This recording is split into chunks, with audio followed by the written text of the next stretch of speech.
Viewers, welcome again to another edition, another episode of the Coach's Desk. And of course, everybody know that it's Friday night. And actually, this is the triple treat for the weekend. So it's Coach's Desk, triple treat. We're going tonight, tomorrow, right back until Sunday with live people where we interact with you. You know what I mean?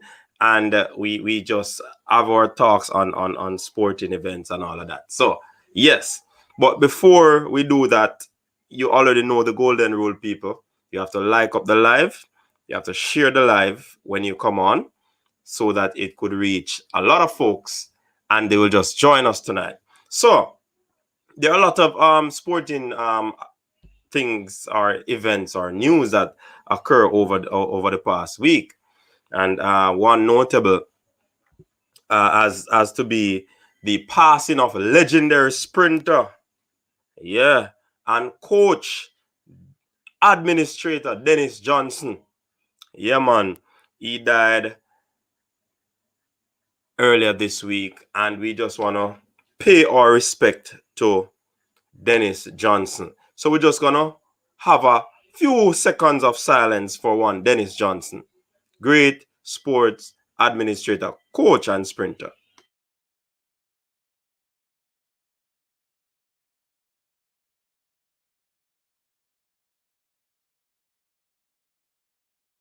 Yeah, man. May his soul rest in peace and light shine upon him perpetually.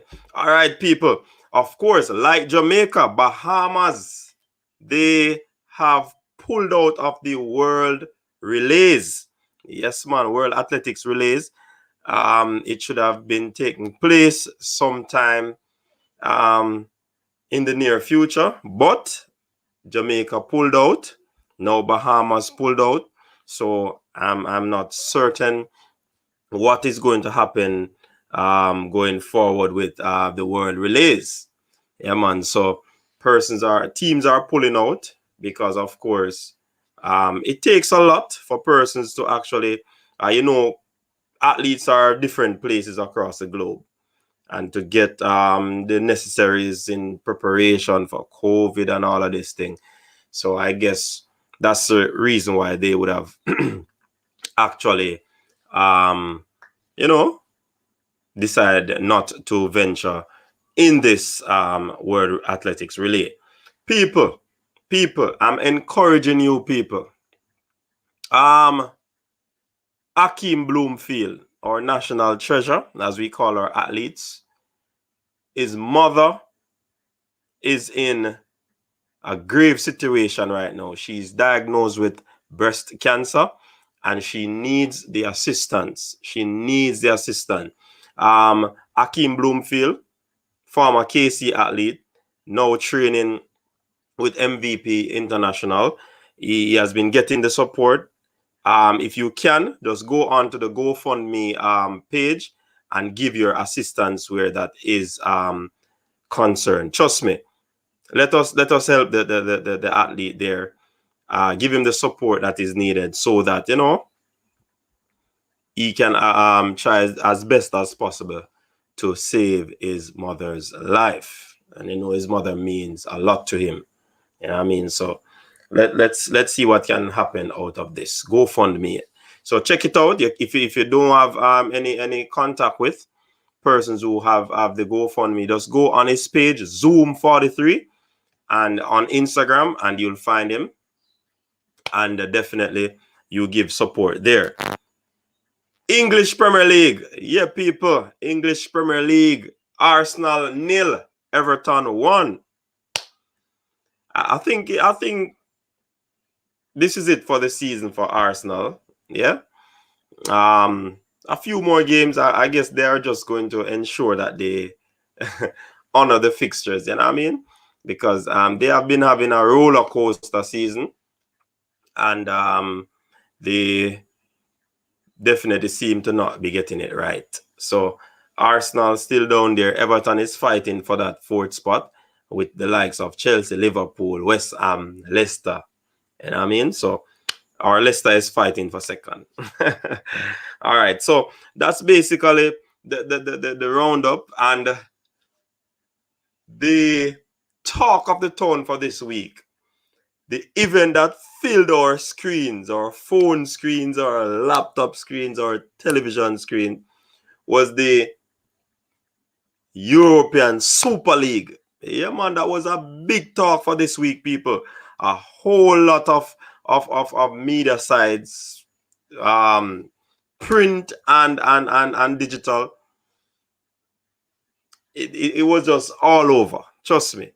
And at the end of it, there is no longer any Super League. It just collapsed.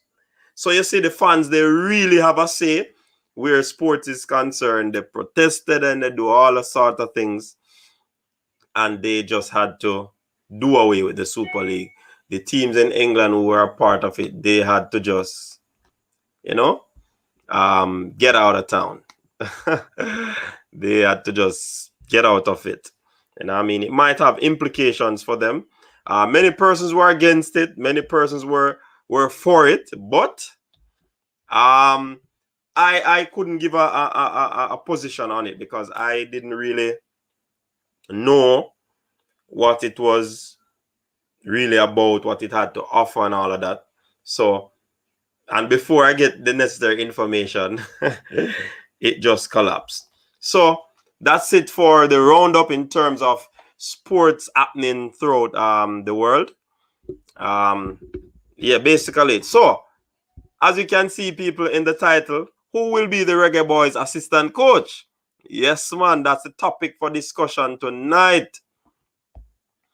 Yeah, man, that's it. That's the topic of discussion tonight. We're gonna be talking about the Reggae Boyz. Who will be the assistant? Do we know? Do we really know? Are we speculating? There are a lot of assumptions floating around. And well, let's see. Let's hear what you have to say. Tonight is your night. Yes, people. Welcome to the live, every single person. Remember, like up the live, people. Share the live. And of course, this is the beginning of our coach's desk triple treat weekend. Yeah, man. Triple treat weekend sports talk. Definitely, we'll be having a wonderful time. So let me go. And of course, people, you know that I'll be dropping the link in the comment section in a few.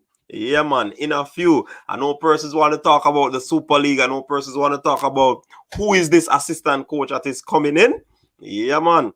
So let me dive into the comment section and see what folks has to say. Shedrack Mackenzie, welcome to the show. Young Graham, welcome to the show. Travis, welcome to the show. Chris Smith, yeah, man, welcome to the show. Doreen Brown, welcome to the show. Garvin, welcome to the show, my brother. Andrew Chambers, welcome to the show. Ian, big man in the building, welcome to the show. David Williams, welcome to the show. Leonard Clark, welcome to the show. Mark Plunkett, welcome to the show. Kachona Nicholas, welcome to the show. I guess Kachona is saying that he would have supported the cause where Akeem Bloomfield's mother is concerned. Big up yourself, Kachona. That's well done, well done, well done. Upbeat, welcome to the show. Fresh God in the building. All right. The women's 100 meter this year going to be competitive. Imagine Shelly, Elaine, Brianna, Kemba, Kiara. Yeah? And you leave out that American girl there, Yankee. You leave out Shakari Richardson. And you leave out our British friend there. What's her name again? I'll get back that name. Somehow I always forget that young lady's name. Fine sprinter. What's her name again? It is coming. It is coming.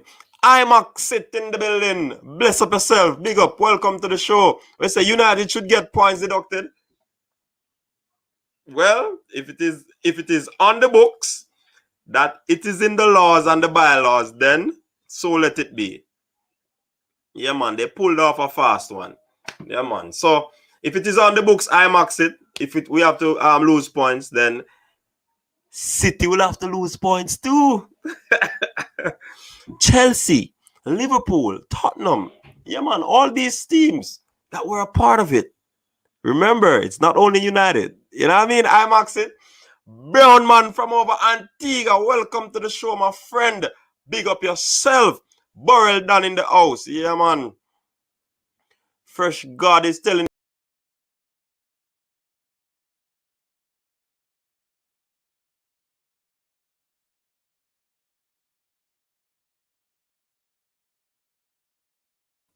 I kick myself out, but I'm back, people. Yeah, man. Fresh God is saying, like up the live, everybody. Once you're on, like up the live. All right. Fourth official, bro. Welcome to the show. Yeah, man. People, jump over to iMaxit. Support the channel. Support the fourth official channel as well, people. Yeah, man. We're all Jamaicans doing our thing. Just support. You know what I mean? AD Plays. Welcome to the show. Up to the minute weather. Yeah, man. Welcome. Bertram Spence. Welcome. One of our very good panelists there. Welcome to the show. All right, I see Kachona talking about Paul Hollis, who will be getting there. David Nicholson, welcome to the show, man. Johnny Powell, everybody rolling in. Comments coming in quick and fast. Gawain Marshall, welcome to the show. Coach, based on the available players and those looking about their passport, please select a 23-man squad. Hey, Ian Campbell, you know we can't do that. We can look for that for tomorrow night or Sunday night now. Remember, it's a triple treat weekend, you know, people. So we have time. We have time, Ian. But I like that suggestion. Ian. The American, them have a run on fast track. Yeah, going. Over the years, the Oregon track and the other tracks, we know about them. But, I mean, you still have to give credit. Persons are saying it is early season. We don't know where coaches are with their program and all of that. But let us see. They are doing pretty well, whether we like it or not. You know what I mean? Doing a watch along for Man United game this Sunday. So people, if you want to check out, if you're a Man U fan, just check out the fourth official watch along. Yeah, man. Just support the movement, the fourth official Man U watch along game. You know what I mean? Yeah, dear David, that's a very good idea from Ian. Yeah, man. We're gonna look at it. IMAX it. Yes, Bertram. Dina Asha Smith, that girl. Don't forget about her because she's one of the top athletes also that will be vying for that top podium spot. You know what I mean? Alex, welcome to the show. I see you healing up JD. Yeah, man. Welcome. Jerome, 876. Welcome to the show. No more Super League talk, coach. Fed up fight now. Yeah, we're not gonna discuss it, but I mean, it was one of the highlights of the week where sports is concerned. So you don't know, we had to touch on it because it collapsed. So it had to come up, whether or not we like it. You know what I mean? All right. Yeah, man. Kachona said Dina. You know, somehow, some way, people, I'm totally always forgetting that young lady's name. Dina Asha Smith. Such a sweet personality. All right. So, Mark Plunkett, it's going to be hard to select a 23-man squad for the Reggae Boyz. It is going to be very hard to select an 11. Mark Plunkett, trust me. We have discussed on this show before where we're saying that Whitmore needs to get some Panadol, and persons are even saying that what if Whitmore could get a sponsor from Panadol? That would be a big move, but you know, yeah, man, it's going to be very difficult to pick a team because of the pieces that we have. You know what I mean? Definitely. Top 10, welcome to the show.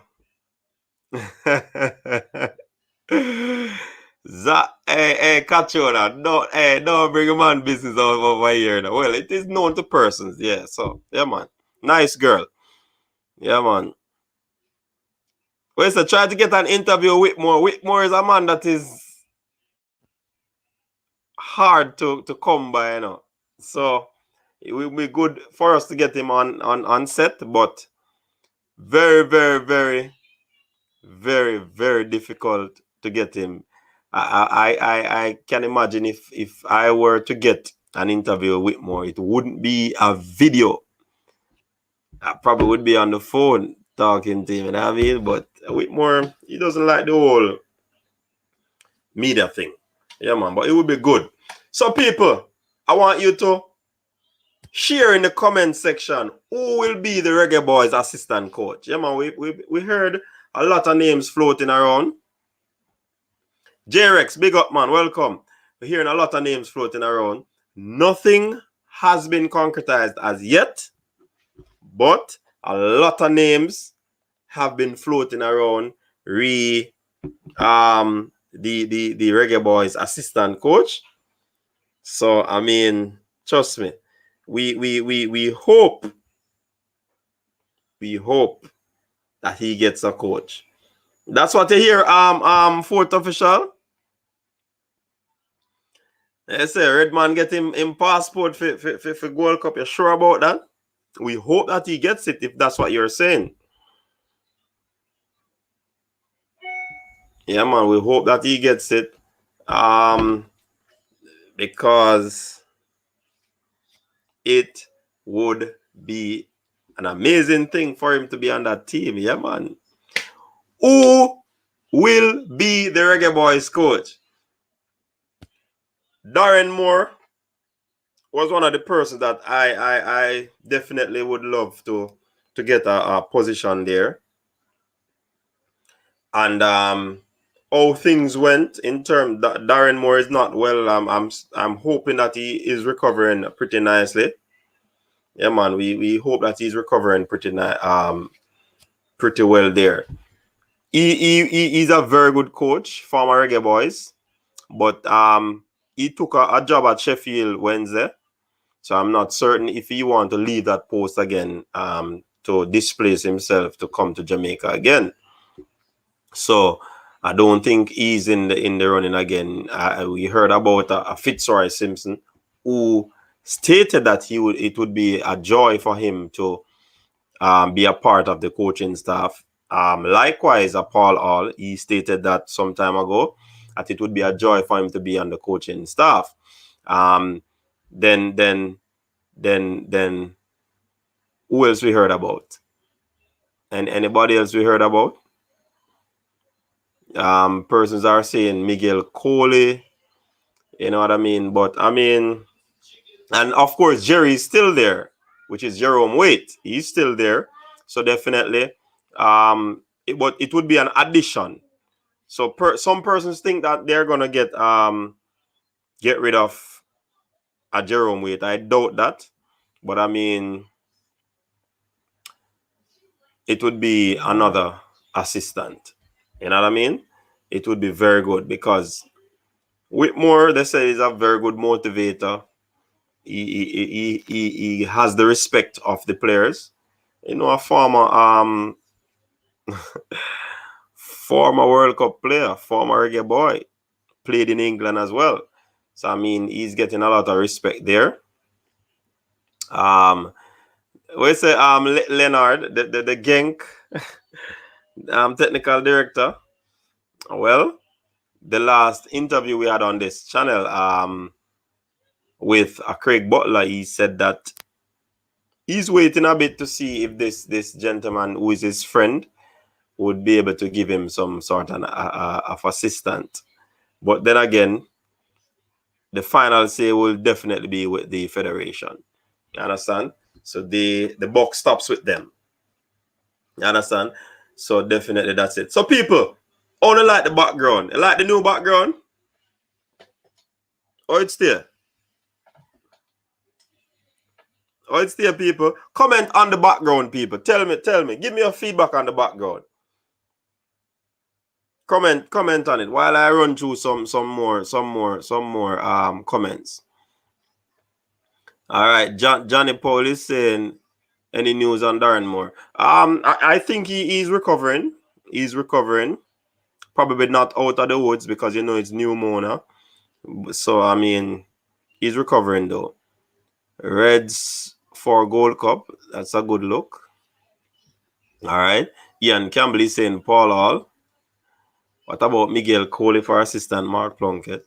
Miguel said he's not gonna based on his contractual agreement right now, I doubt he'd be able to get out of that contract to be assistant. Probably if it's a head coach position, then it would be a different argument.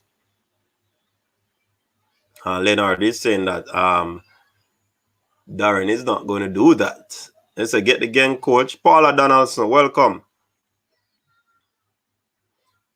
Get hot, bro. It look good. All right. So the comments coming in. Talk to me about the background. Talk to me about the background. So Fresh God is saying it's hot. Jerome is saying it look good. David Williams up. All right. Paul All is UEFA grade A coach while is merely a CONCACAF. Ah boy. Ian, behave yourself, Ian. Garvin, when you say it look good, respect. Kachona say it looks official. All right. All right, Mark say it look good too. Top 10. Upbeat said up. Me check in background, I have to get used to it. I like the old one, but this one good though. Good too. Which old one are you talking about? Mr. Special Ed Edition. Which old one? Doreen Brown was looking at it pretty good look. Yeah, man. Respect. Yes, it can go on. Only thing the colors could be brighter. All right. Whitmore is going to select his friends and leave out the best players. All right, Ian. Ian, you know why you're on the panel tonight? You need to come on the panel. We need to hear your voice, Ian. Yeah, man. Shavary Campbell. Any Arsenal fans in the chat? We say you want some shoulder to lean on, Campbell, or you want to banter them? Yeah, Jason, big up, man. Big up. So the background up and it blend in with the color to do. Yeah, man. Black and white. I can't lose off of that, don't it? And I've added some color to the logo. Yeah, man. Alex, JD says watching basketball, mate. All right, so are we ready for the link? Ian, Fresh God, wanna talk to me. Should I drop the link right now? Stacey and Spencer, welcome, man. Stacey and he said I will be in Jamaica this Sunday, coming to Tuesday. How can I see you? What? Stacey Spencer? I don't know. J. Ross, we still need a tactician. All right. I nominate Simon Preston and Neville Bell or any other skilled local coach. All right. So, J. Ross, Neville Bell has always been touted for the job. He don't want it. Simon was actually told that he would be a very good video assistant. Persons are clamoring for Simon to be the video analyst. Yeah. So we're not sure where JFF is going, where that is concerned. But yeah, man, Simon would be a very good candidate to do that. Banter them, man, because it coming like Leno Shake, like leaf. Hey, Shavary, you know, easy, you know. Right now, the Arsenal man, them probably get immune to bantering. Yeah, man, them get immune. Immune. Yeah, man, the banter now do nothing to the Arsenal fans, them, man. Them thing, nah. It ain't doing nothing for them, man. So, them get so immune that the bantering come like a regular occurrence. You know what I mean? Where's the David? Drop the link. The likes are up. The likes are up. Should we get 50 likes before we drop the link in the comment section? Talk to me, David. Talk to me, Fresh God. Man, him said drop the link. Facing Reality in the building. Welcome to the show, Facing Reality. Yeah, man. Welcome to the show. Persons you want to be motivated, just go check out Facing Reality. Some very good content over there. Hey, top 10. I pink this. People no look good. Is this pink? Top 10, you must be a gentleman. Because then say man no color, you know. This is not pink, my brother. Or my sister. Not pink, not pink. We say drop it. Alright. Jerome, Carbone could help out. Alright, that's not sound bad. Yeah, IMAX, that me tell him. Formula, welcome to the show, Formula. People also remember to check out the Formula Sports channel. Yeah, man. Check him out. We say Arsenal fans immune. Yeah, that me I tell Arsenal fans them immune to it right now, man. Right, no, Banter can't do Arsenal people them nothing. Man, them have rubber skin. Yeah, man. Rubber skin. All right, Paula. Thank you very much, Paula. Top 10. Top 10. Top 10. You hear what the Paula is saying? It is peach. It's not pink. I don't think I've ever worn a pink shirt. Can't recall. Yeah, man. From Newcastle mashup, I stopped watch England football leagues. Really, Stacey? We say, look, pink facing reality. So, one person knows a peach. Facing reality. Are you wearing your glasses? Are you wearing your glasses? Brown man security and an orange one, a peach. Yeah, man. David Nichols, a big up Formula Sport. Alex and IMAX it have a little thing going on in the chat there. Shadrach Mackenzie says that there's a Tashan Oakley booth, Reggae Boy. All right.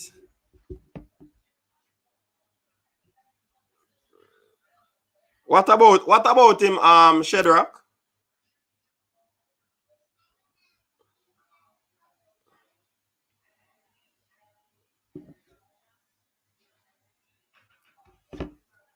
All right, Alex Davis. I would take John Barnes and Craig Butler over Paul Hall any day. They know players way more than all. All right, that's Alex's opinion. Cataract sound in the house, in the building. Owen Blake, welcome to the show. Alex, welcome to the show. Yeah, man, the people them are jumping. The people them are jumping. Where's it? Hey, I have to put this on the screen, you know. Cataract say, man, I'm gonna take me 3 points on there, you know. For persons who don't know, Cataract is a Leeds fan from way back. Yeah, man. The man they live in England for years. Now he's back in Jamaica and he die-hearted Leeds. And he gave me a little history on the whole rivalry with Manchester United, you know. Because everybody knows coaches this is a Manchester United AC. Manchester United AC. Yeah, man. Fun days done, man. AC me there. Cooler, everything. You know what I mean? So, Leeds and United will be playing on Sunday. Hey, Qatar, make sure you take the 3 points, you know, because if you give me one or you give me 3, and you the banter and I got the part of Anyways, let us move on. We soon drop the link, people. Don't go anywhere. We soon drop the link. Soon drop the link. All right. Stay tuned, Army. Stay tuned, Army. Hey, come like Oyin come with vengeance tonight, you know. Man, just come like him coming at army fatigue, you know. Vengeance. Alex, those two will be perfect, but we both know that's not happening. Jamaica people can't look past Craig personality. Digital Home Tech, welcome to the show. Janardo Patterson, welcome to the show. No, Janardo, I know pink, man. I know pink. It's not pink. A peach. Yes, the top 10 say a peach. So he look like him screen a show good enough.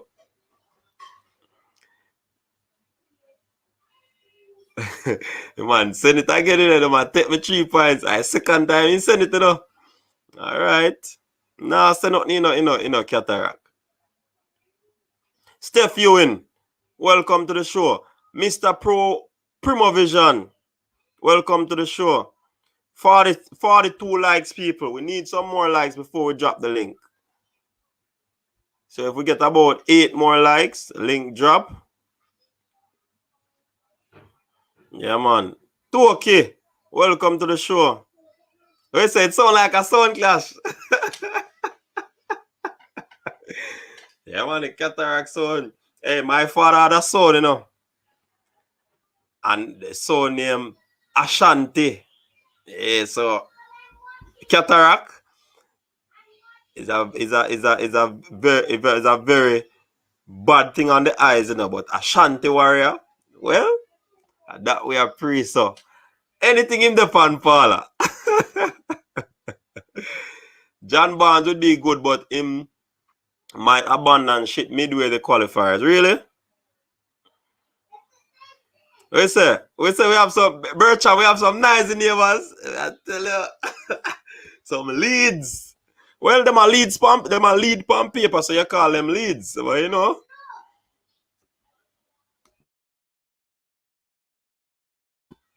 Yeah, man, them are lead pump paper. Paula, man, you know have no new tune. Hey, the man come in like a real DJ that night, I know. Trust me. Digital Home Tech say, I bet is a Chelsea fan that. Digital Home Tech is a Chelsea fan. Me not have to ask.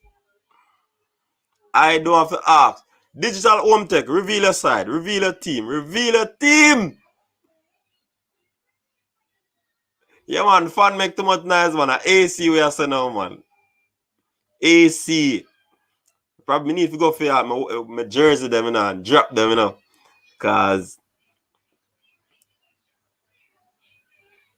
where's the digital? Yeah, Manchester United fan. Me not believe that. Holy Emmanuel I. Toronto in the building. Welcome to the show. Seabird, welcome to the show. Remember, people, if you're new, hit the subscribe button. If you're new, hit the notification bell so you can become a part of the Coaches Desk family. Yeah, man. We're out here. And people, for those who are just coming in, this is the beginning of the Coaches Desk Triple Treat Weekend. Yeah, man. Right back until Sunday evening, people, where we have our live Triple Treat Weekend. Yeah, man. We discuss sports. It's all about you. You come on the panel, you talk sports, and we have some robust and constructive discussion on set here. Yeah, man. Where's the Travis? All right. We get the go ahead from Fresh God now. We can drop the link.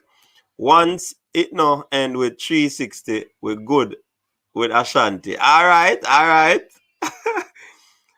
Boy, digital home tech. I see why you want we lose the trip. Me think at Chelsea, you know, but at Liverpool. What you say? Arsenal should sign Ravel. You know, that would be a good thing though, Ian. That's true, you know. It would work for them, you know. Because them not have the creativity in our midfield. Mr. Blake, you need to let them know that when you get a job as a technical director of football at QPR, it's not a normal feat. Paul Hall is a UEFA A license coach. Whitmore don't have the playing experience or the coaching experience as a Paul Hall. Smith Rowe. Rather him go West Ham, Moyes not rate him. All right. So, I of course have to tell you where you can find me on the social media platform. Hold on, let me get rid of that comment. All right, so that's where you can find me on Twitter, people. That's where you can find the Coaches Desk on Twitter. On Instagram, that's where you can find Coaches Desk. On Facebook, that's where you can find Coaches Desk as well. So yeah, people, That's where you can find the coaches desk on those social media platforms. Yeah, man. Big up on yourself. So it's now time for the link to drop. Yeah, people. Link time. So you know people are gonna come on board and give their few cents. Man like Chris a run. But you know, we understand. We understand. So Stacey, you can link me on any of those social media platforms. It's a Chris Smith can go up. Need a Dutch coach for the Reggae Boyz. Siobhan Edwards, big up yourself. Welcome to the show. You see what we are the Siobhan? Boy, I tell you. We have to go on. We have to go on and take it a hard life easy, you know. Yeah, man. We have work to do, but here we are. Yeah, man. Welcome to the show, man. MPEC TV, welcome to the show. It's a David, United for Life, of course. Peebo, welcome to the show. Andy McNally, welcome. Team, the link not clicking. The song is Clean Heart by Ijamax. What? Check it out. Like, share, subscribe. All comments are welcome. Janardo, okay. All right, so we're going to drop the link now for persons to come on board and say their few cents on the matter. People, this is the beginning of the weekend where we have Coach's Desk triple treat for the weekend, right back until Sunday evening. All we do talk sports. Yeah, man. Right away. Where's the Jamaica needs an English coach? All right. Who you suggest? John Lennon, Changu. Welcome. Big up.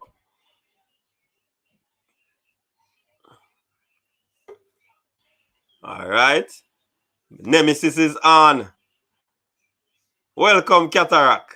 Bless up the people. Up and running, you know. Yeah, man. Yeah, man. Welcome to the show. Welcome to the show. Alfred Hines, welcome to the show. Yeah, man. Link drop people. Travis in the building.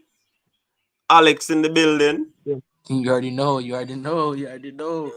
All right. Cataract, son. What on? You know it go. Hashtag MOT, hashtag A-Law. Always leads, always will be. Man, that's how it goes. Richard, you're in the building. Hey, Richard.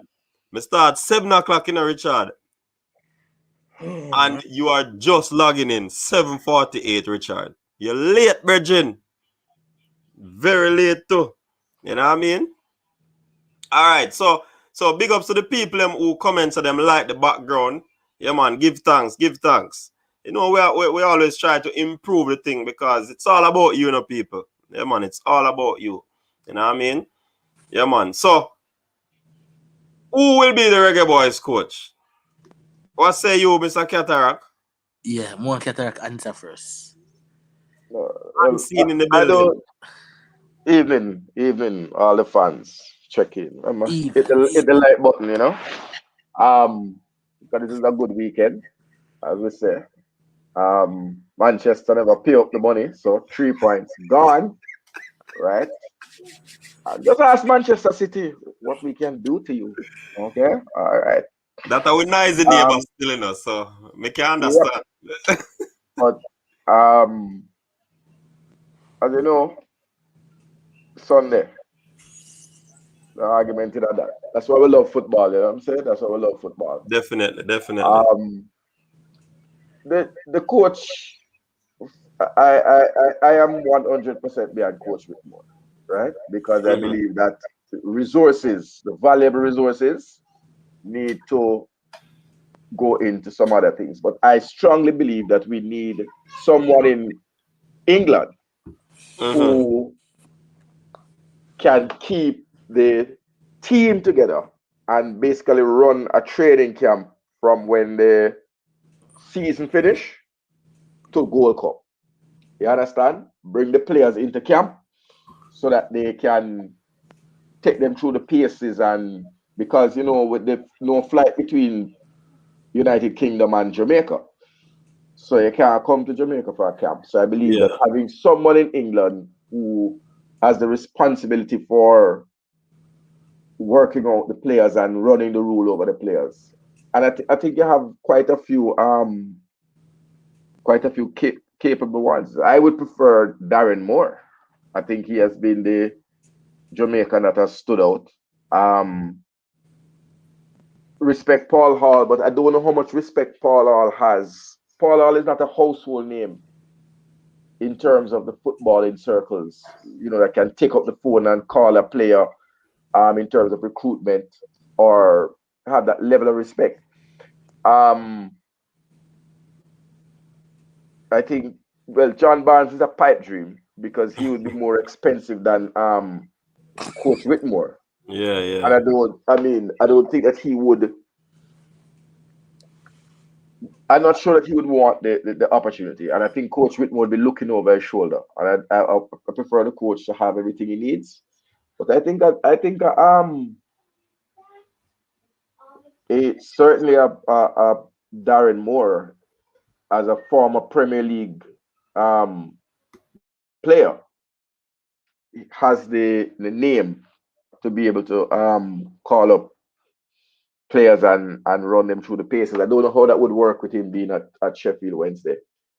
Um, Dion Burton.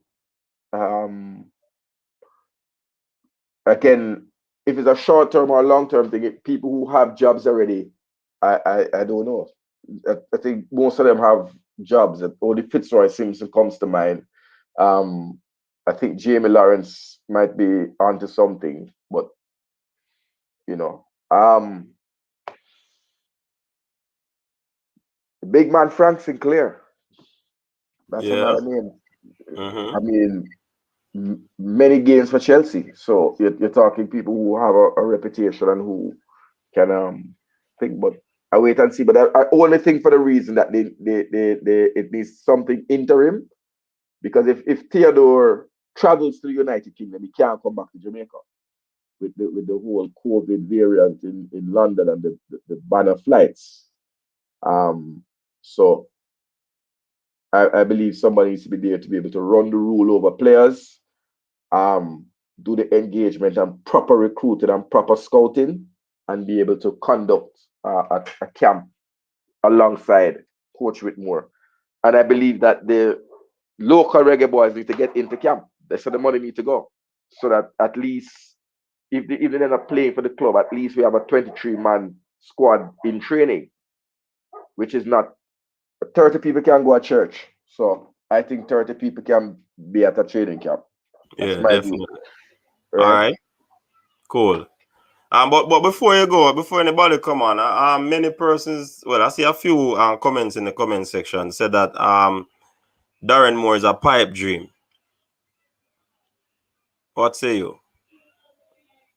Well, for some of us who work behind the scenes, Darren Moore is a friend of Jamaica and a friend of the JFF and a friend of Jamaican football. Some of the players that you see coming on board, he has had, I can say, I know Darren Moore has had a hand, um, and uh, Joby McAnuff and Marlon King are three players that I know who always trying to reach out and work on behalf of Jamaica. But it might be a pipe dream with him having his club Mm, commitments, yes. right? Um, Particularly that they're fighting relegation, but the season is going to come to an end in a couple of weeks time. Um, so I don't know. Maybe his hands might be full, but I think Darren Moore is the name that if I had a anything to do with it would be the name that I would look at. Um, Marcus Gale on the outside track. I don't know what people think of Marcus Gale. I don't think you pop out a Jamaica shirt and talk to Ivan Tony. That might be if you're thinking strategically, Mhm. and if what we want is Ivan Tony, and I think Yeah. there's also Omar Richards at Brentford, a Mm-hmm. very good left back. If Brentford and Ethan Pinnock is there, so if that's a place where if Ivan Tony is a priority, then someone like Marcus Gale would be good because um we know the kind of respect Marcus is a Brentford legend. Yes, yes. You know, we don't use that word lightly. Legend. Um, and you know, lots to think about. But Yeah, man. I think it will be somebody who doesn't have a full time job at the moment that would take on that. And as I said, but Yeah, my yeah, respect goes to Coach Whitmore all the yeah, time. Because yeah. nobody now Because work under them. The circumstances under which Coach Whitmore is working, nobody now work under them circumstances. right, Nobody, and right? when you look at it, when you look at it, this position that we speak of is actually what you call it, an assistant role, and some of them probably be head coach and all of that, and that would probably be a step down for them. But one name that we're hearing a whole lot in the in the media is a Paul Hall. But David, Alex, Travis, what say you? After come interject with a point with Cataract and said that Paulo Hall is not a host name. I think Paulo Hall come in Jamaica TVJ and he record Tilt Amari Bell. He said these guys' name. He had contact with these guys. So so when Cataract say he don't have in contact with some of these players, I kind of disagreed. I think we don't know. I think players have respect for him, especially like Tilt and Amari Bell. Even Ethan Pinnock too. You talk about one time. So Paula, any one of them would be a good fit for the national team. That's the thing. Curtis Tilt is Paul our cousin, you know, for family. So not that deep, a family. We still rate the link, you know, but I'm saying of the Reggae Boys there, Paul Hall and anybody who is intimate with the English football thing. Paul Hall is not a household name, right? Darren Moore is a household name. Robbie Earl is a household name. Marcus Gale is a household name. Those are house meaning you can ask in any circle in football in England and nobody will blink twice, Yeah, yeah, right? And no disrespect to Paul Hall. He came here to Jamaica along with Fitzroy Simpson and took us to the World Cup. Forever love and rate him. But man just chat the real thing, brother. It's not a household name in England. Um so I mean he wasn't a Premier League footballer, which is what most people watch. When you're talking about household, that's the names that are on there. So you get your reputation from being in the Premier League in England. Those who are in the lower division are not so much a household name because you don't come on the news week in week out as the lead story or on the back pages of the various newspapers. Um, I would say even Frank Sinclair has a bigger name than recognition than Paul Hall, but whoever's willing to do the job, just make the right choice because this is an important decision for Jamaica. And I think as coach, as you said, finally, man, on the show, to take an assistant role would be seen as a step down for someone who is been at a head coach. If you want to look at your resume or anything like that. So Uh, um, um, um, if, um, interject. Cataract. So does household name get results? That's what I wanna know though. What well, what what Paula is doing for the past year? He developed a lot of players at QPR, and he doing that more than one over and over again. So I wouldn't necessarily say he's not a household name, but you know to get the best out of players. I yeah, just that's my opinion though. yeah. But Alex, I don't think he's trying to say that he's not a good coach, you know. But in terms of household name, when you really look and truly look at it, he's a household name in Jamaica, where the Jamaican and probably yeah in the diaspora. But when you look at the football, the coaching aspect of it, in terms of who knows him, who he knows, and all of that, I think that's what you're saying, right? Right, Katara? yeah, man, I'm not trying to disrespect the man, none at Right, all. right. Even if you look comparatively, Darren Moore's resume is head and shoulders above. Darren Moore saved the West Bromwich Albion, right? the West Brom, I think at that time was fighting to come up because they were playing. And being in the championship with Leeds, I saw firsthand what Darren Moore's work was. Darren Moore and what happened to him at West Bromwich is a travesty and serious racism. Because if he was a white man, he would be the head coach of West Bromwich Albion today with the work Yes, that I, he did. I agree. I agree with Right? that. It's He should no have gotten joke. that job. It's no joke business. The Yeah, man, man. the man pull off. West Bromwich were leading the league, and then went into a free fall when Leeds became champion, right? And almost landed up in the playoffs outside of the automatic. And the man did a fantastic job and should have been given the reins. So I respect the work. I don't disrespect people's thing, brother. But they just are you're not looking for name, you're looking for people who can do the work. And you're looking for somebody who will stay in the position. Mm-hmm. Very Right? important. Yeah, man. So what? Who you? Who, so Alex, based on what you're saying, you're into you're sticking to the side of a Paul Hall being. No, I'm not saying I'm not the point. I'm not sticking to the point. You there? I'm not sticking to the point of Paul. I'm just saying that any one of them would be an improvement. Any one of them would be an improvement to the side. That's all I'm saying.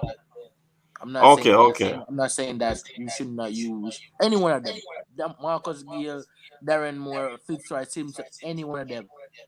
Even the guy that go for Northern Ireland, I forgot what his name is. Some Johnson guy, the Johnson guy. Yeah, even him could be an improvement. All of them could be an improvement to Whitmore, cause they're in England. They're coaching big top teams. They can come from that experience, not because of maybe Paula do have a big resume as Darren Moore, but you can see the job that he done at QPR. You have experience. That's just my point still, but Yeah, man. All right. Yeah, man. I don't know. We respect all views. Once it's in alignment with the sports. So I see. Oh, David jumped off. Travis not saying anything. Let me read Yes, some of the sir. comments. Go Yeah, ahead.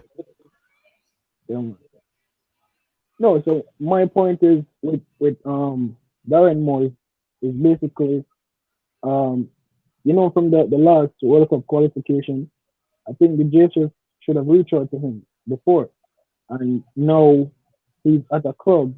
Him building his resume. So basically, it's gonna be more tough for us to get him on the team going forward. So the best option right now, I think, is Paul Hall because it's a youth level coaching. So right now, I felt like if he come into the bigger experience, I think he could do a really good job. But up to the JSS, yeah. All right. Before we get back into some of the comment, the persons on, let us take some of the comments. Persons are asking about Omar Richards if he's a Jamaican. Definitely, I believe so. He's eligible. Yes, he is. Um, He is Jamaican. you're right. And somebody is saying that Formula Sport is saying that if it's the same Omar Richards at Reading, he's going to Bayern Munich in the summer. All right. Jonardo is asking about what about Anand Lowe? Is Anand Lowe coaching right now for us to consider him? Marcus Gill is a legend. Some people don't know that. Of course he is. Steph Ewan is saying that Marcus Gill could be one of those persons. Shedrack is asking if Omar Richards can play for the Reggae Boyz. Yes. Digital Home Tech is saying that we need a proven coach. Well, if that simply means that Tapa should be there. All right, this one is aimed at you, Sir Blake. Whitmore only have a name in Jamaica, and you are saying Whitmore is the right man for the job. But yet still you are saying Paul Hall is not a household name. The man have bigger coaching badge. I don't know where he's getting at that. You can think about that, Sir Blake. Jer, big up yourself, my brother. Welcome to the show. A bit out of what's going on. Someone shed some light for me. Whitmore needs an assistant. Yeah, that's basically what we're saying. There are some names that are floating around. So we are just discussing who would be an able assistant to Whitmore right now. Lucien Black, welcome. Wes Morgan, defensive person and development coach. I doubt that Wes Morgan will take up that position. I somehow believe that there's some sort of opening for him at Leicester. So I don't think Director of football, actually. Yeah. So I don't think that he's gonna take up the assistant coach role here in Jamaica. Peebo, I think we need the best coach to complement Tapa, of course. Dion Burton is better than Paul Hall as a coach. All right. Somebody is saying that we need a Dutch coach. Why do we need a Dutch coach, digital home tech? Elaborate on that. So, Mr. Blake, if Darren Moore was interested in the job, would you use him over Whitmore? Some questions coming at you in a cataract. No, Well, I'll give bro. you time to answer them. Darren Moore is a better coach than Paul Hall. He has more experience than Paul Hall, in my opinion. That's from Everall Bryan. DJ Romain is saying Jason Ewell is also another person. And Balakar, who is someone that is against the influx of English players, is saying that we need a Belgium coach. Oh, ironic. I thought that you should be talking about Whitmore Balakar. So what happened to the one he has? Jerome Waite is the one that he has. He actually asked or requested another assistant coach. So I don't think anything is wrong with Jerome. It's just that he needs another assistant. All right. So with those questions posed, think about it, Ohin. But let me hear from Mr. Primo Vision. Welcome to the show. Welcome, my boss. Yeah, man. Bless up. I would have said I watched an interview the other day with my boy there from Brentford. What's his name again? Him working at the back staff of Brentford. And say I would have love to help Jamaica in any way possible. That we just mention him name. Marcus Gale. Yeah. Yeah, I was watching an interview with him. I said, anytime we're ready, just call. All right. I hope that the JFF they are listening. I hope so. And they will actually, take up that offer. So Cataract, take on those comments that were aimed at you. I think the first one is easy. My style is not to deal with speculation. Coach Whitmore is a coach, and until he fails at something, then he has my 100% support and the whole half-line crew, right? We can't watch the man and watch over and back.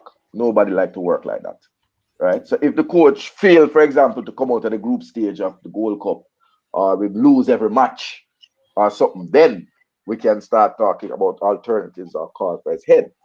But as long as he is producing the result, and they are for the half-line massive, the ultra them, he has our 100% support. And as I said, growing up in England, I always learned that your first choice is a local coach. You go overseas if you don't have the talent there. And I think Coach Whitmore has grown. Is he the best coach in the world? No. Is he the worst? No. So allow him to develop. And he has the benefit of the doubt. And a simple addition to that also, Cataract, is that it is a very critical moment that we're in our time.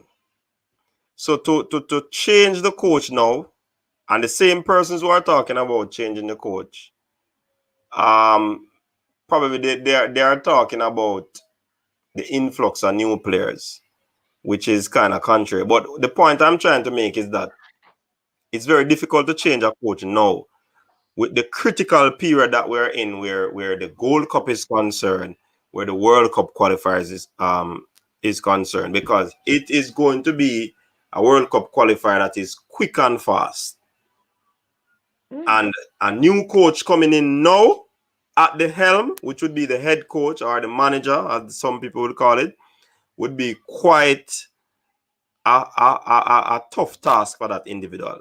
So you come as the assistant, you give some expertise. If the head coach fails and they're going to give him the pink slip, then if it is the entire team that they're giving the pink slip, then the entire team goes.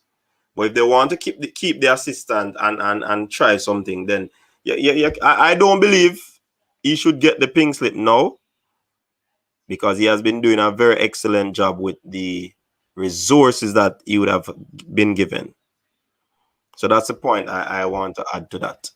And I absolutely agree with you. So I'd like to know discussion about replacement of Whitmore, with due respect to that question. Because the head coach job is not vacant, right?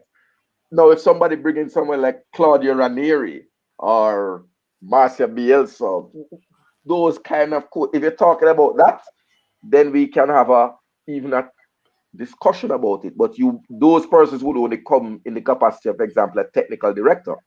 That's the jobs that they take, which means that they're in charge of the entire footballing philosophy, everything. Right? That's what I say, that most people wouldn't operate under the title of just a head coach. Every nation has a technical director. I don't know why there's a vacancy that exists in Jamaica for that. I think the other question was related to about just name. Darren and Paul in terms Darren of Paul, name. but Or Whitmore and Paul in terms of name. right. The thing is, Theodore Whitmore scored 2 goals at the World Cup, right? And we might not watch it all the time, but that alone, based on when you do those achievements, I don't know that there's 200 players in the world from football starting now that has ever scored in a World Cup, right? He's in elite company, or scored a double. He's in elite company, right? Sometimes we play fast and loose with our people. Whole heap of man go a World Cup or 2 time and them things that don't score 1 goal yet. So I think he's recognized. But the name, the importance of the name, is that when you start working with players like Nathan Redmond, when you get into that bracket of Lewis Baker, Kemar Roof, those people who are at the Premier League level, if you have never played at that level, performed at that level, coached at that level, it is difficult to command the respect. Right? That is just my little point of view. Right? So if you look at the Premier League, you don't have man that just play League 2 or League 1 coaching at that level. It doesn't happen, because you're talking about players. Nathan Redmond must get a good 100,000 or 75,000 pounds a week. You gotta tell him to do push-ups or run 2 laps. You have to have somebody who he thinks he's going to learn something from and develop his game, or somebody who can, if something is occurring in the future, it benefit him. Because some of this is just selfish, Some man, when you join a national team, you're looking out for your own personal interests. Yeah, like Jamaica, you might like a party and like Vibes Cartel, but ultimately, you're looking at, boy, 5 years down the line when I'm looking for a last contract, I can call up a Darren Moore if he's still at Sheffield Wednesday and him give me a 1 year deal. Because that's how it goes. Relationships are important. So it's not a 1, 2, 3. I don't think it's a 1, 2, 3. I think you should think before they pull this trigger and do the right thing and get the right man for the job. Yeah. And it has to be somebody who has performed at a Premier League level. Because where Jamaica is going, if in my crystal ball, Premier League players are where we're going. It's not too many men going to come from League One and walk in the Jamaica side or even be considered or the top end of the championship because you're just talking about totally different skill sets. Mm-hmm. Cataract. Right? Yeah, my So brother. I have a question. This is Bertrand. Yeah, go after you, Bertrand. I want to So you lost me when you equate the person's capability in playing with their coaching capability. So Marino, Ferguson, Wenger, none of those were exceptional footballer. Maradona was a poor coach, frankly. So I wouldn't have the equivalent of saying your capabilities as a footballer translate to you being an excellent coach, right? In any sport, that's not normally the case. Most times, frankly, that's not the case. I don't disagree with the concept of the player needing to have respect for the manager / the coach. Don't disagree with that. And it may not translate. My main concern about having an assistant coach for Whitmore is, do we get someone like a Darren or someone who is much more acclaimed, much more accomplished? Then what does that mean in terms of how the players engage with Whitmore versus that individual? But I wouldn't use the perspective that the fact that a player is an exceptional player when he played for us or for any team in the Premier League, that would translate to that player being an exceptional coach. I'm not sure that works accordingly. Look, we have a number of options. There are a number of individuals who may have born in Jamaica who are very patriotic as it relates to Jamaica and would love the opportunity to probably work with Whitmore. But I would agree also with the view that it's very difficult for someone like Darren, who has a day job, to then be asked to be an assistant coach, which is going to interrupt when he has to go coach Sheffield Wednesday doing the work of qualifiers. Maybe in the summer, yes, but I'm sure he also has to prepare for next season. But it's very difficult to then, pick up yourself, leave England, and go to whatever we go to play, whether we play at different countries or a central venue, to do so doing work of qualifiers. But I agree with most of what you've said, but I do take some onus with the whole view that you have to be a very good player to be a very good manager / a coach. I do think Whitmore is a challenge, right? I mean, Whitmore, yes, played well. I never thought of Whitmore as a coach, frankly, watching him play, whether it was in Scotland or play for Jamaica or play for other teams. I played in Montego Bay. I never thought of him as a coach, but he's translated well. And I know a lot of times we have this view that if you're Jamaican, you can't necessarily sit in that seat because we have the view about foreign coaches. Most national teams don't have foreigners to coach. In Africa, yes. In Asia, yes. But most of the major countries, think about most of the major countries, unlike England in maybe 2010 when they had the Swedish person who was their coach, most of them don't have foreign coach.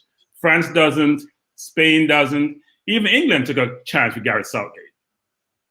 And Southgate didn't necessarily have the best reputation, so don't want to dominate the conversation, but I do think people have to give Whitmore an opportunity and a chance. When now he has a good players at his disposal, he needs some help, obviously, because he can't do it all by himself, and you need that person to challenge you, person with the credibility to challenge you when you make decisions, right?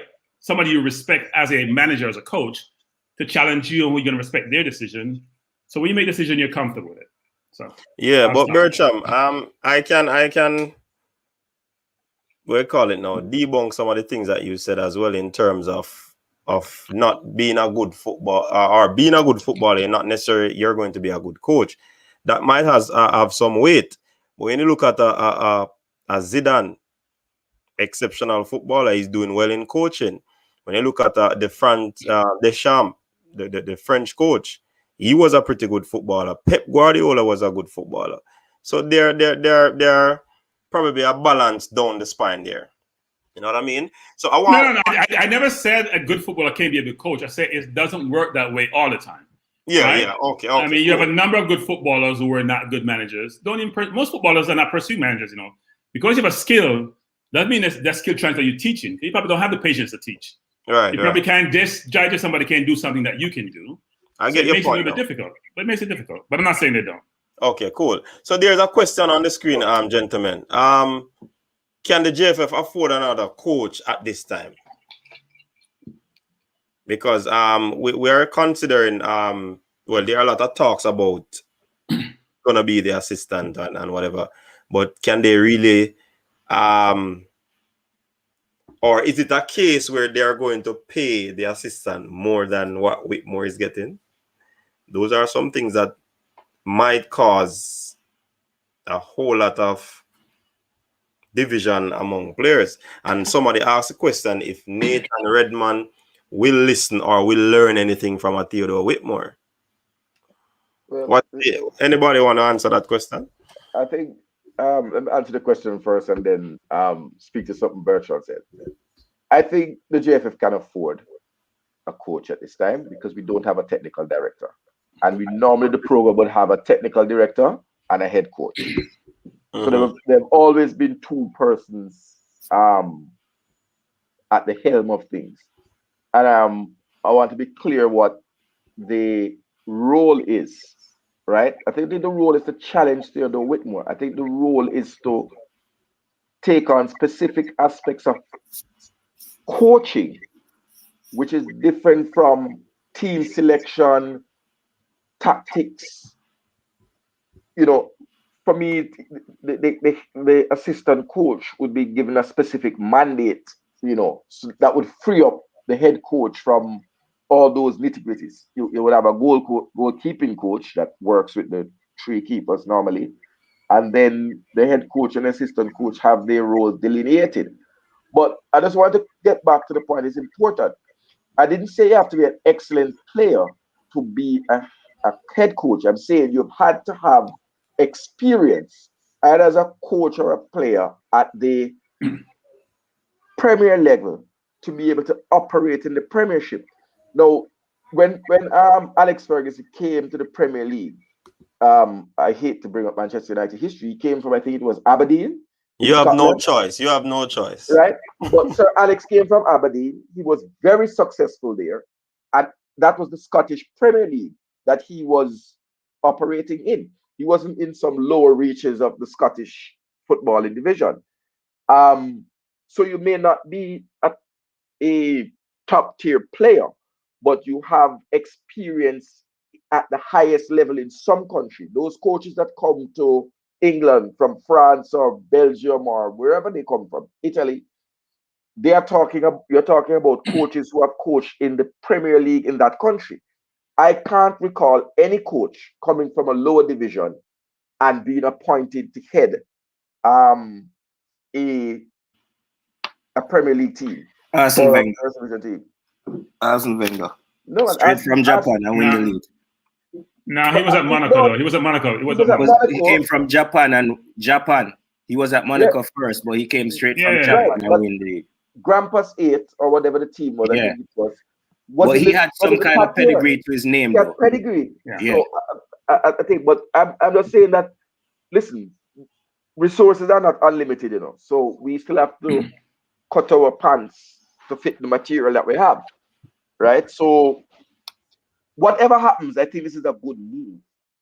But and I agree with everyone that the coach should be the assistant coach should be based in England, so that he can take on some of the functions of relating to the English-based players, seeing them on a week-by-week basis, and being able to assess who is best. Because Theodore Whitmore have a Panadol addiction, because we have a headache.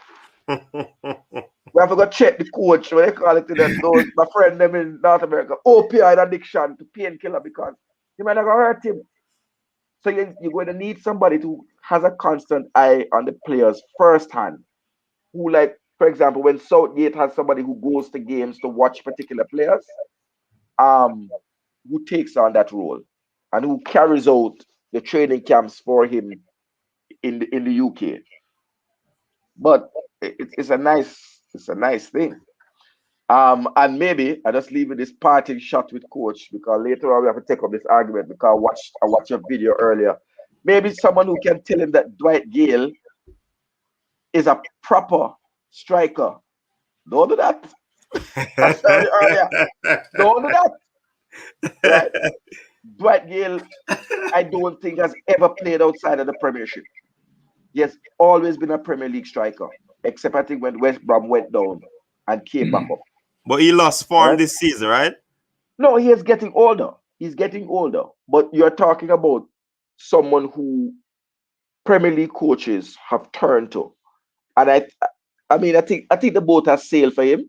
And I'm not taking the conversation a different way, but I'm saying the importance of an assistant coach in England would be able to assess these players. I think the boat has sailed for Dwight Gale, quite honestly, and he's going to join like Darren Pratley and others in the rocking chair with the pipe and the scotch on the rocks, gin and tonic, waiting for the England call up, and regret the day that they didn't answer the call from Jamaica.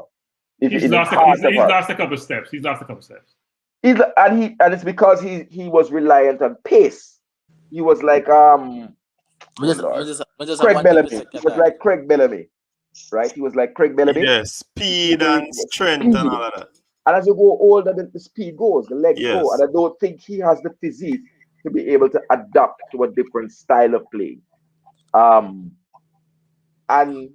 yeah, but he's a proper striker. Yeah, brother. Yeah, one thing to say, right? All right. So I had this debate with some other person.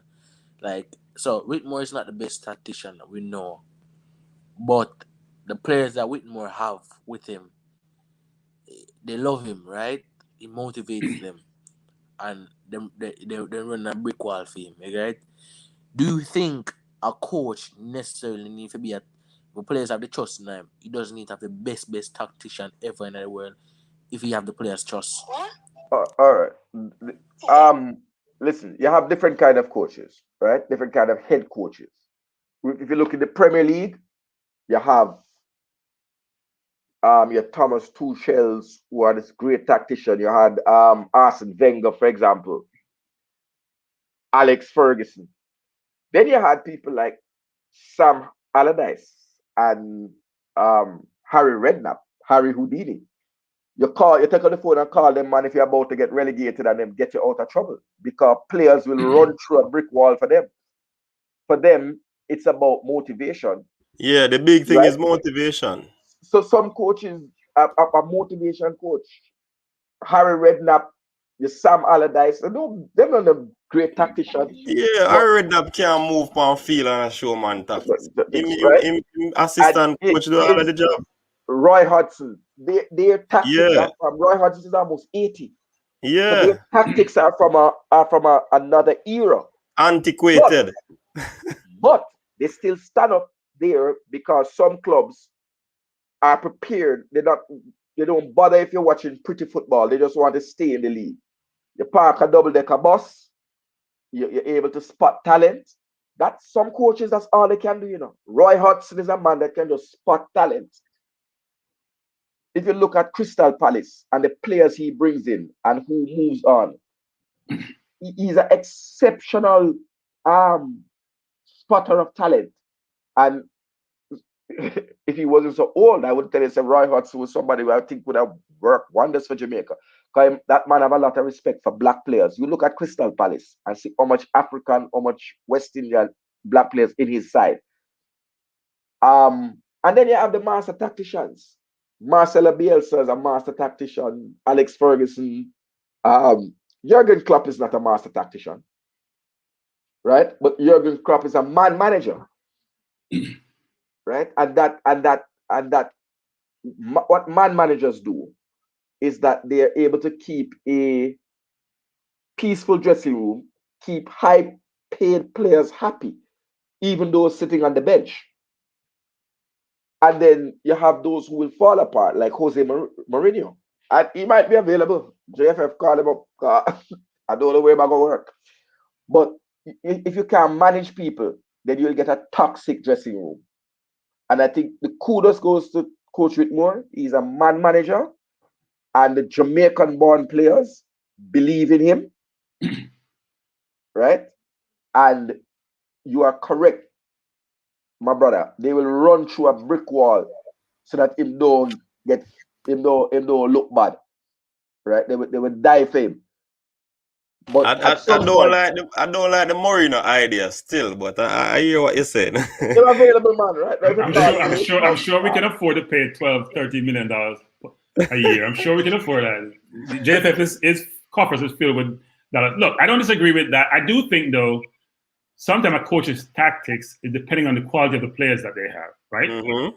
So Roy Hodgson, for example, at Crystal Palace, he doesn't have, apart from Zaha, maybe a couple more players, he doesn't have the quality to go play free-flowing football. Arsene Wenger, no matter who he has, he's going to roll the ball out and say, go play. Right? So it depends. Mourinho want to play counter-attacking football most time, but when he was at Chelsea, it wasn't just counter-attacking. So it depends on the quality of players you have that then determine what strategy you employ as a coach. But don't disagree with the one Owen suggests, like Bielsa, for example. We all know Guardiola, the tactician. I think Klopp is a combination. I think Klopp, when he first joined Liverpool, was high pressing game and then realized you can't do that for an entire season and play 3 competitions and survive. We don't have a huge squad. So don't disagree with the view that Kataras is mentioning around managers and their capability. I do think Whitmore needs someone who can balance him out. You want a good complement. You don't want someone who's going to just be the same what you're doing. You want somebody going to provide something different from what you have. So if he gets a tactician who can coach the players who they respect, and he compliments him because he's the motivator, he's the rah-rah coach, he's somebody they're going to respect and want to work for and play for, and you have a tactician who is complimenting him, and that combination will work well. All right. The question, Steph Ewan, big up yourself. Gentlemen, Gus Hiddink is coaching Curacao. Can Tapa out tactic a coach like Gus Hiddink or Mexico's Gerardo Martino, who coach the demigod Messi? Who wants to tackle that question? I don't think Gus is playing. I don't think. That's my philosophy. Look, when you have quality players, it can even overcome a challenging coach, right?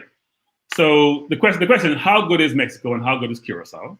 We really see all the Mexican players, because a lot of them don't play overseas. They play in the Mexican league, which they make good money, so they can play there. So look, I think it depends. I don't think it's going to be. Look, we have gone well in the competition with Whitmore the last 3 or so Gold Cups, and he's gone up against good coaches. So I don't think that's determinant. I think given the quality of players we have and the strategy you're going to employ, they'll probably play a 4-3-3. That regardless of who we play against, those coaches are not playing. Yes, there will be some situations where you want to make sure you adjust the opponents, which may be challenging. But if you get a good assistant coach and the players play well, I think we should do okay.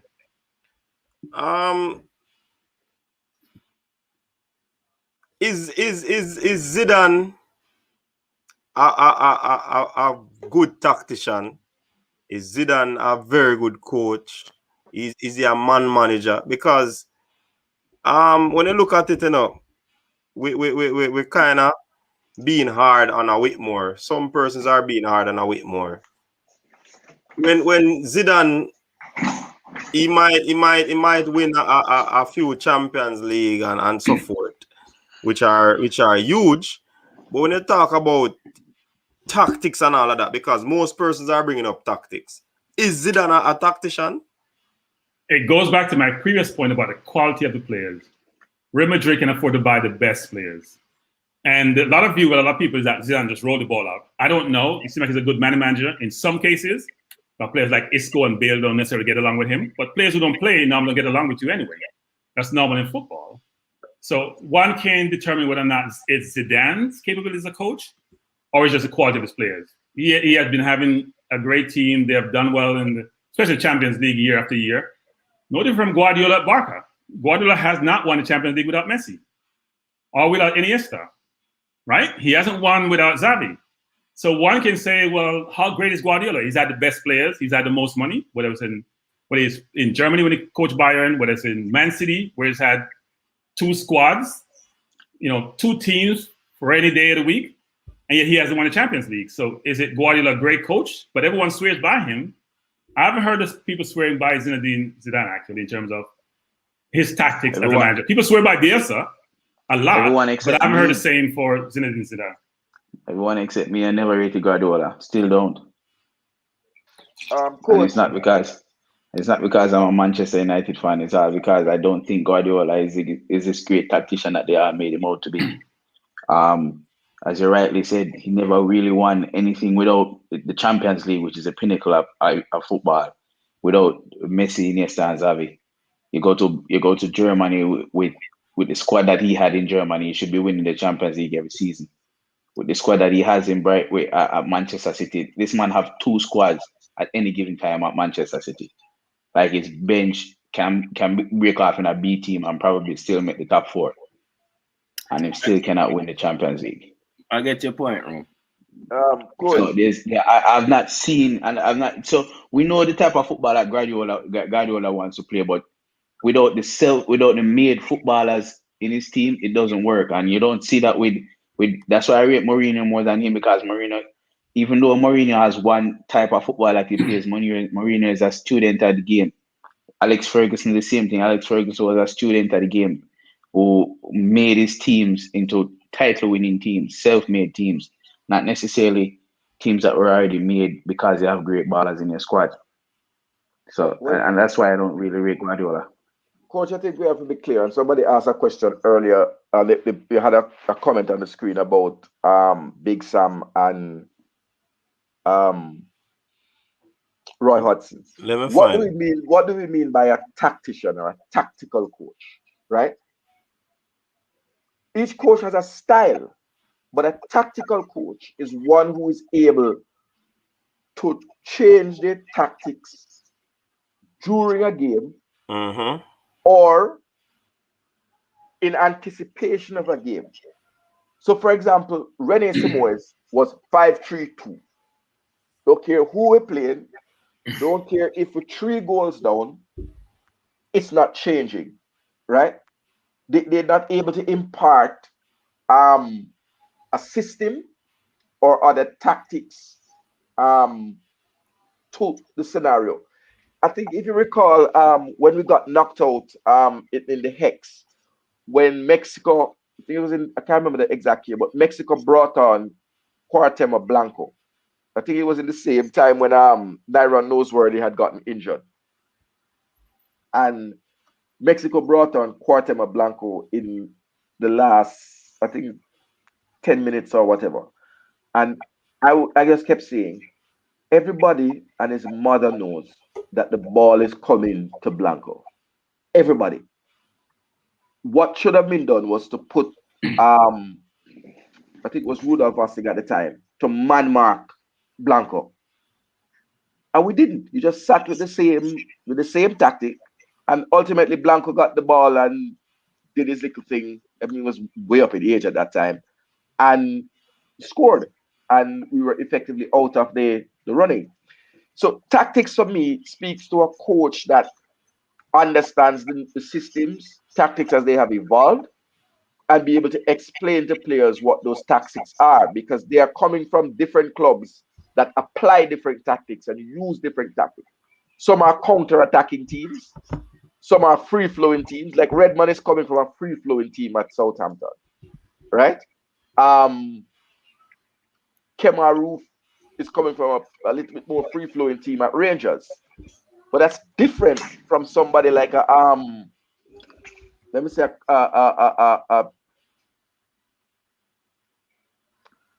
Liam not Liam Moore, Pinnock, where there's a more defensive minded stuff at Brentford. You know, so you have to be able to impart to your players the system and the tactics. What is Jamaica? Are we a counter-attacking team? Are we a free-flowing football team? Are we a defensive team? Are we have our tactics adjusted to? We have an embarrassment of riches at centre back, an All right, so embarrassment of similar riches at to the front, right? Have we adjusted? Are we going to play 4-3-3 since we have an embarrassment of riches of strikers and more to possibly come and join, so that you don't have unhappy people? How do you fit Antonio, um, Jamal Lowe, and Kemar Roof in one team with Liam Bailey? You know, those are questions for a tactician. And to be able to explain to a player why you can't play this game, but I might have to put you on the bench for another match. I think somebody trying to so make a similar point to there. what I was just saying to Jerry in the comments a second ago.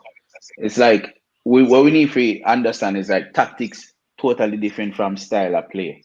You understand? We have coaches that have, as I said earlier, a particular style of play or a pattern of play in which they want to play. And where your tactics come into play is how you take that style of play to fix it so that you can play against a particular opponent. In a situation where we'll be playing against in World Cup qualifiers or even at the Gold Cup, we're playing against different teams. We have different capabilities, different attributes, different personnel, which means are we able to change up our style of play with a tactician in order to match, meet, and beat the opponent? You understand? So if we start off playing a 5-3-2, right? And we realize that a 5-3-2 really won't suit well against a Belize, because Belize is a team that's going to be sitting back. Perennially, a 5-3-2 is made for a team to play on the counter attack against someone who's going to be holding on to the ball like a USA. But if Belize is going to be sitting back, then we can't really play a 5-3-2. What are you going to then do with the players that you have within the 5-3-2 to change up your tactics so that you can start press and keep the ball more, so you can change the game? Those are what we look for when we talk about tacticians. And a lot of the coaches, especially in the Premier League, when you realize they play basically the same team, but the team plays different when they play against the top six as opposed to when they play against mid-table teams or lower table teams. All right. That I just wrote something there on the screen. Check it out. So aren't these tactics of the game? You left out possession football. Yeah, yeah. Nah, it's same as tiki-taka. Same tiki-taka. Tiki-taka, Yeah, yeah. tiki-taka. Yeah. Guardiola plays tiki-taka and press, right? So he's always susceptible to balls over the top when he plays. If you look at when they get beaten by Leicester, you get destroyed by Leicester, you play the ball behind the defense, big gap between the keeper and the center half. So I don't disagree with. I think style of play and tactics are not mutually exclusive sometimes, frankly. Some managers are not going to change. You have to adapt to them. They're not adapting to you. They believe they have the quality players in the position they want to play. They're not going to change their style or their tactics to marry some opponent. Some managers are much more flexible. Mm-hmm. And some buy players to suit the type of tactics that they play. And it doesn't matter which opponent, they're going to play that same style of football. That's Klopp. And I think Klopp's a great talented evaluator. So that's important to have a talent evaluator. That's a part of being a good tactician, by the players that fit your system and your tactics. Yeah. Sometimes some people have players on the bench that if they need to change tactics, they can go to that player in order to change the tactics. I mean, it's a fine line, but it's an important thing to understand. You know, style of play, for example, refer to free flowing, or if you're a defensive minded coach. You have some coaches like Mourinho who are defensive minded. Mm-hmm. And so your tactics would be surrounding the parking the bus. Right. But there are different ways to park the bus, right? You can employ 2 holding midfielders and park the bus in that way, right? By just breaking up everything and not trying to create anything. Some people can park the bus by having, simply 1 forward and bringing an extra man into the midfield. Right? So you play with five midfielders, and you can park the bus in that way. So the last time Jamaica had a tactic and a style of play was when Simoes was here, and that was possession football. And we know that the basis of that is coming off of the Brazilian motto, which says, if you don't have the ball, you can't score. Yeah. Right? And so it's not designed to win the game. And it goes on the basis that at some point during the 90 minutes, the opponents will make some mistake and you will capitalize on that mistake. And therefore, it required a striker like Dion Burton, who was a goal rat. And therefore, when the one mistake came, he put that chance away. So it's not built. When we came into the 2000s, where some more creative players came into the squad, like your Jermaine Hugh, who could start picking out passes and that stuff. And then we moved to forwards like Wiley Boo. We moved away from that type of possession football. I don't know why, but we moved away. And we've never gone back to that system. And I think football has also evolved in terms of how people deploy wing backs rather than attacking through the middle or trying to put balls over the top, which 5 defenders would take care of. So I think Whitmore has a tactical decision. Do you work with 4 at the back, or do you work with 3 at the back? Right? You have at least 4, right? Very competent central defenders. I still have a jury out on Curtis Tilt, right? No, I just have a jury out on him. I'm not saying he's a bad player, but Curtis Tilt is not an elite centre back, right? Leon Moore is an elite centre back. Damian Lowe is a very good centre back. I can't say he's elite because he has never played at an elite level. I think he shortchanged himself, and maybe after the Gold Cup, he might get picked up by an English team, you know, to come do the business. So you have 2 there. Mariappa at one time was an elite centre back, but you know, age and those things catch up with him. But he still has the know-how, right? You don't lose the footballing brain. But Mariappa was an elite. I mean, he played in the Premier League for a couple of seasons well. And the coach has a decision if he's going to bring Michael Hector to play in his natural position as a centre back. Oh, yeah, please don't mention Hector again. No, listen, I don't rate Michael Hector. The conversation was going so well. The conversation was going so well. So well. I don't rate Michael Hector. True. But Michael Hector has about another 5 years left. He's still in his 20s. So, and Theodore Whitmore loves him some Michael Hector. Right? But these coaches are like that. Some coaches live and die with players. Maybe he can carry out. Maybe the coach, I don't know if the coach says, listen, our tactic is to lose the ball. I bet the man, them things says, they're on top, and they will score. Maybe because the coach believes, so you have coaches believe in some players who no matter what. Sven-Goran Eriksson, for example, just believed in Emil Heskey. First name on the yeah, but Heskey linked well with people like Michael Owen. That's why it was that right, because that was his belief. Even when Hector links well with the bench. In fact, he may be carrying the water. He doesn't link with anything. I'm sorry. He might spill the water. But gentlemen, let me chime in here, because the tactics that persons are talking about, Theodore Whitmore, I mean, he has a tactic that he plays, and for the past few years I have seen this team playing. His tactics, in my estimation, is counter-attack football.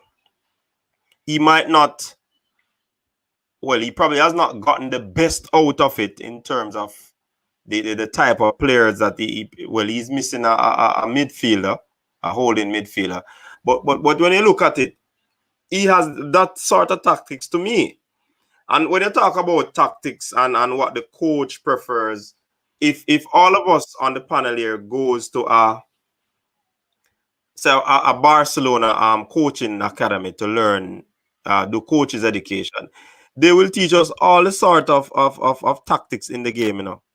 But at the end of the day, is the philosophy that the individual prefers that he's going to utilize in a game.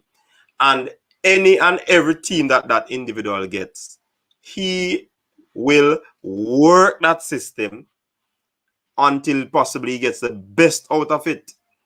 So I believe Theodore Whitmore is currently using the counter-attack tactics. Now, if he gets an assistant, will that be the same thing? That will the assistant come in and buy into his sort of tactics? Or will he actually, you know what I mean, try to tweak it along the way? Because tweaking tactics is also important. You understand? Because if I go into a game with my counter-attacking football and I see where I can outmaneuver this team without using the counter-attack, then I'm going to try and tweak my tactics to ensure that I probably play a long ball game or I play a high press game. You understand? So there are many variables that comes into place when you talk about coaching and tactics and all of that. And I do believe that Whitmore has a tactics, which is Can I say something? Can I say counter-attack. something? Yeah, man, hold on. But to add to that, in terms of critically thinking in the game now to adjust at tactics, I'm not certain if he's good at that. He could be, but because as I said before, coaches want to maintain a certain philosophy that they play, and they'll run it to the ground in order to get the best out of that type of philosophy. So there are many variables. Yes, somebody was saying something. Yeah, coach. You see, when you speak of tactics, it's very hard to compare tactics for club football to international football. Here why? First of all, you're limited because you don't get to go out and buy the players to suit your system. You see how Jamaica need a midfielder and we can't find a midfielder? You have to kind of build your tactics around what you have.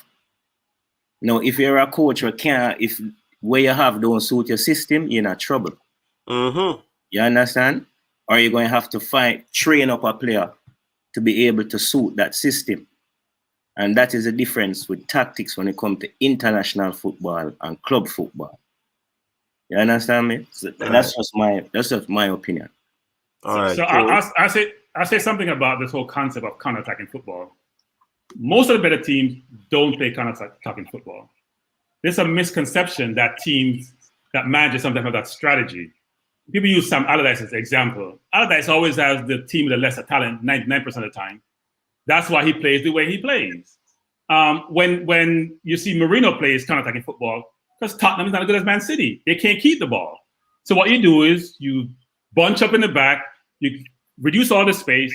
When we get the ball, you try to go behind the defense of the next team. Tell me one team that's very, very good that plays counter-attacking football. Whitmore's team normally can't possess the ball as well as they need to. So he has no choice. He has some speedy players up front. So you stack it in and try to get the ball to them with one pass versus trying to make 10 passes because you know you can't keep the ball. I don't think that concept of counter-attacking football and playing and trying to hit people on the break is situated with a better team. Arsenal didn't do it. Man City doesn't do it today. Barca doesn't do it. Bayern doesn't do it. The best teams don't do it. Go ahead. Yeah, but when now. Mourinho when Mourinho was at Chelsea, he had a very good team, and that's what they played. Hit teams. It wasn't truly counter, counter-attacking. People like Lampard and Essien and all that could play football. They kept position. They do it sometimes. He only did that. So keep it. So play ball in the final, so he did it because he had no choice. Counter-attacking football and keeping possession is not necessarily mutually exclusive. You know? We're not saying that you don't have you don't have possession of the ball 60-75% of the time. That's why you play counter-attacking football. But when you have it, you utilize it. Manchester United right now, perennially is playing when they play, especially when they play against anybody in the top, the big three in England, play a counter-attacking football. If you watch Manchester United at any given time, when they're playing the teams that sit back and play a low block, they cannot. They barely win the games. Why? You play because with two center midfielders. What are you talking about? You play McTominay and what's his name in the midfield. You're playing defensively in the first place. You have two center midfielders who stay in front of Maguire. All right, so okay, so come on. All right, so let me say something for you a second. The game against Leeds, when Manchester United play against Leeds, they played Fred and McTominay and Manchester United dropped 6. You know why they were able to play such free-flowing football? Because Leeds leave a whole heap of space in the midfield. McTominay had the license to go forward and backward. Whenever they play against anybody else, McTominay play with 2 pivot, which is Fred and McTominay. Right? They don't have much creativity in the midfield. Fred and McTominay provides nothing in terms of creativity. You understand what I say? So Manchester United then go up against City, Liverpool, Chelsea. They play counter-attacking football. When they play against the lower teams, they try to play that possession and can't break the lower block because there's no creativity in the midfield. Just prove my Pogba point. And Bruno Fernandes playing in there. When you play the better teams, you don't play when you play the better teams, you have to play counter-attacking because they're going to dominate possession. When you play Leeds, it doesn't have to worry because they're going to press you high and have space all over the field. Every place you look, there's space for you to create. But they sometimes get at you and they suffocate you. But when that suffocation doesn't work, they're wide open. So essentially, what you're Coach, saying, Bertram, then you is can't do that that. Coach, you can't make the man you can't make the man style the team like that. I'm gonna send out the coach. No, coach, I'm a But hold moderate, on, brother. I come into you, Cataract. I come into you. I No, just want to and close that make up. war broke out, you know, brother. And sit I back to love the man Leeds. I love you BS. I love and Hold Leeds. on, lift the man up, coach. me, No, me know, coach, me no, know all the thing go Cataract, but me just make that point and close off, and then the floor is yours.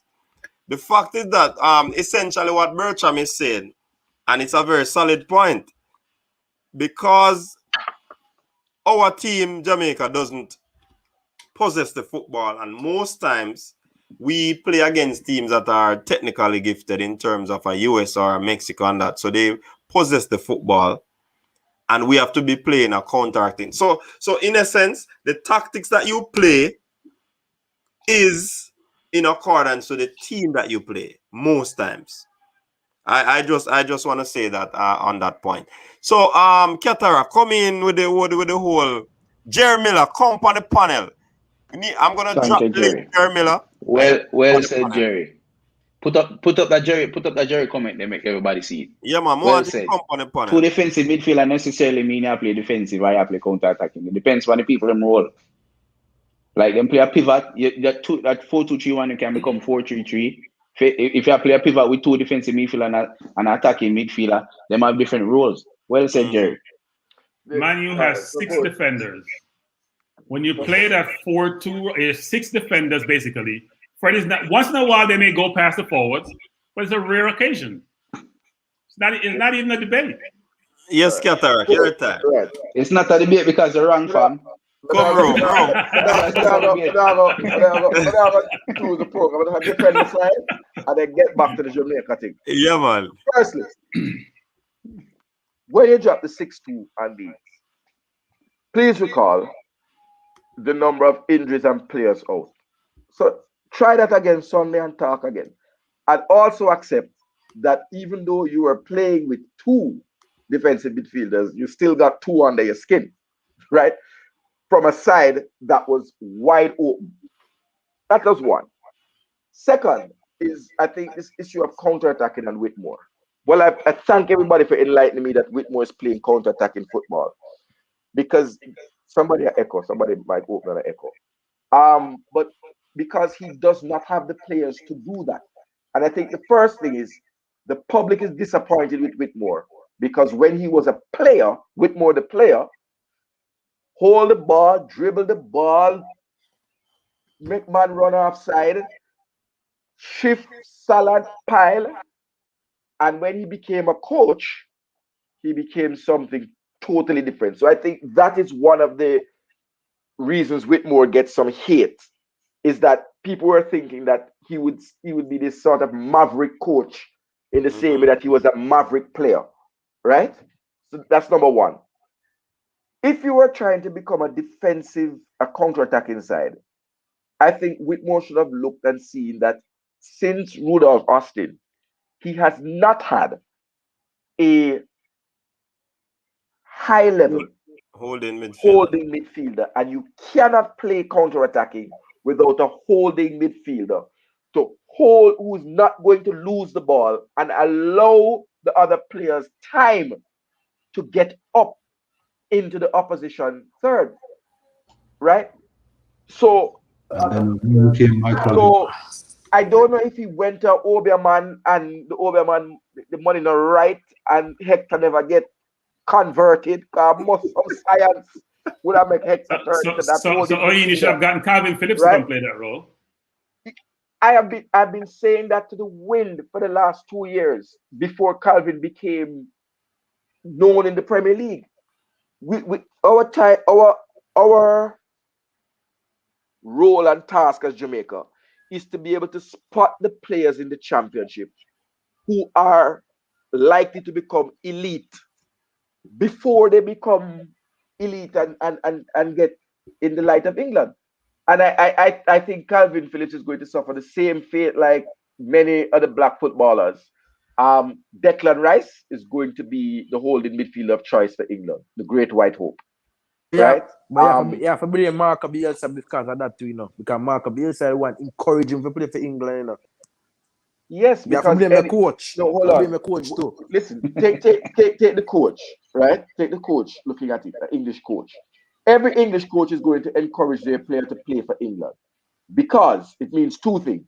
One, when they have to travel, the journey is a much shorter journey, right? A flight to the continent is less than an hour. Everywhere in Europe is an hour away. Maybe Italy might take you an hour and a half or maybe 2 hours.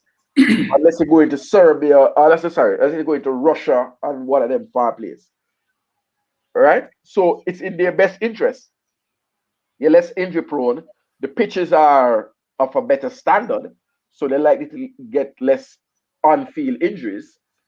And from the manager's perspective, if you have an England international, the value on his book, his value, that player's value, is greater than a Jamaican international. So when you go down for the financing and they say, all right, let me look at the value of your squad. If you have 3 Jamaican international in there, it's going to be less than if those players were English internationals. That's just how they value players. So it worked. Jamaica is battling an uphill task, but it's inexcusable that we did not get Calvin Phillips. Inexcusable. And he's a good youth. It's not a guy who was not because he was a teammate of Rudolph Austin, you know. He was in the academy when Rudolph was the man, right? He became the man after the man became the grandfather, right? So he would have already had some good schooling. So that the matter. But the Whitmore style of counter-attacking, Whitmore was attempting to counter-attack without a holding midfielder, without a destructive central defensive midfielder, right? So even if someone who could break up the play and restart the attack, we didn't have that. And playing without any box-to-box midfielders. If anybody can highlight who the box-to-box midfielders in Jamaica are, the Jamaican setup are, I would shut up, because those are the two things you need in order to play counter-attacking football. Box-to-box midfielders. Which box? I think Daniel Johnson is one, though, you know. No, man, DJ Daniel is John, one. him just coming, I think.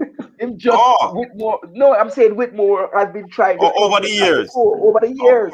Okay, I get your point. Yeah, man, Daniel Johnson box to box, but a good youth. I've been at the championship level for a good few years.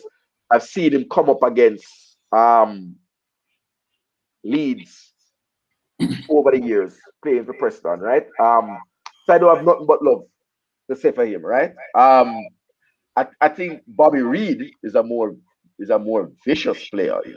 Bobby Reid is the truth, right? But when you're talking elite box-to-box players, I know you're not going to get that standard. Like Yaya Toure, them kind of box-to-box midfielder, Pogba, you know, they operate from your box to the top box. Our midfielders that we create in Jamaica tend to operate from the half line to the 18-yard box. And you don't have anybody that has a long distance shot of any reputation that is going to scare the opposition defensive midfielders to come forward and press you and create some space. So everybody just sit back and wait for us to come. So I think Whitmore's tactic of counter-attack was poorly suited to the talent that we had. And now I don't know if he's going to be exposed for not being able to select the best players from the pool that he has, right? I don't know if that's going to show him up.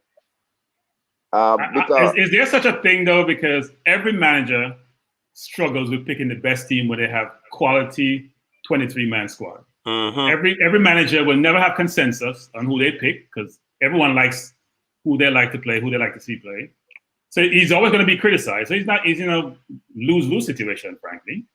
So whatever team he picks, if they don't win, is going to be criticized as to why I didn't pick A versus B. But I don't think Whitmore plays counter-attacking football. I just don't think Whitmore. But when you talk about Whitmore and his playing style, that's when Jamaica played in disciplined football. That's when you dribble a lot and carry the ball a lot. times have evolved. The football has changed. All right, We're listen much to more that. constructive in our play. So Listen to this comment on the screen. Jerry Miller, I want you to come on the panel, but you're hiding, you know. He's saying a team's ability to maintain possession isn't only dependent on midfielders, but a collective effort, and it all depends on where a team wants to have possession. I disagree strongly. For me, and what I've seen and learned, I mean, Leeds has never been a counter-attacking team, right? They've always been a high-pressing team and attacking football team all the time. The holding midfielder who holds up the ball in the middle of the park and plays your either your wing backs or your attacking midfielder into the game is the key. And if you have a central defensive midfielder and a central midfielder in the way that Chelsea does, where they had Jorginho and N'Golo Kante playing together on the same park, or Scott McTominay and Fred at Man U, you know, that's the trademark of counter-attacking football. The onus is on the holding midfielder to hold on to the ball and be strong enough. I think Matic was there before. Yeah, if I recall correctly, at Chelsea. Can't be knocked off the ball. Don't give up possession to allow your teammates to move into spaces. The other thing While is a big centre forward who can also hold up the ball long enough for others to join in the attack and be able to lay the ball off and link them up into play, which is why Chelsea looked at Olivier Giroud to come in there. And Moyes had looked at Sebastian Haller to come and take up that job. Crystal Palace has Benteke. We didn't have that. No, but see, first of all, I'm gonna take notice that you're trying to use Leeds as a litmus test. Leeds is definitely not something we can use. We make any example of anybody. No, Leeds But is not a we're gonna set that aside. Leeds is not a counter-attacking team. What the reason why I agree with Jerry in what he's saying is that keeping possession of the ball has to be a collective. Because if you look at Man City plays with one defensive midfielder, and that's, let's say, Fernandinho or Rodri, and they have two kind of like a hybrid between a number 8 and an attacking midfielder, right? But everybody works together to keep hold of that possession. If you press Man City, they have options: right back, left back, midfield. They have options to keep him pressed at the ball. Man City does not have a big striker up top to take the ball in the chest and keep it. They have different ways of holding on to possession. The teams that do well with possession of the football, the Bayern Munich, the Man City, are all teams that have ball playing footballers, right? If you look at the difference between Van de Beek and Scott McTominay, is that when they give Van de Beek the ball in tight positions, he can get out of it and pass the ball to using his footballing intelligence. Certain players, when they get the ball and 2-3 players around him, the only thing they can do and kick with the ball or try and make a pass and lose it, which now will help you in your ball possession, right? So ideally, if you have a team that can maintain possession, you need footballing players. Like even if you have you mentioned Sebastian Haller, and yes, he's good when the ball come over and him take it in his chest, but after that, what else is he going to do? He's going to lose it. He's not necessarily helping him maintain the ball because he's not that necessarily skilled with the ball at his feet or with his back to goal. You have certain defensive midfielders with you, like Fred. You can't keep possession with Fred because Fred is not good when it comes to being pressed. When he's facing his goal and the ball come to him and people are pressing, Fred shaky. More shaky than my grandmother when she tried to walk with a walker. You understand what I say? So it's difficult to say certain teams can play possessive football and certain teams cannot. You just depending upon the individuals and depending upon the ball playing ability, that's how you determine whether a team can hold on the ball or not. So I think I agree with Jerry when I say. But same thing with Liverpool team too, you know. But same thing with Liverpool team too, you know. Because Liverpool midfield, they never have a defensive midfield. All of them 3 midfielders attack and defend at the same time.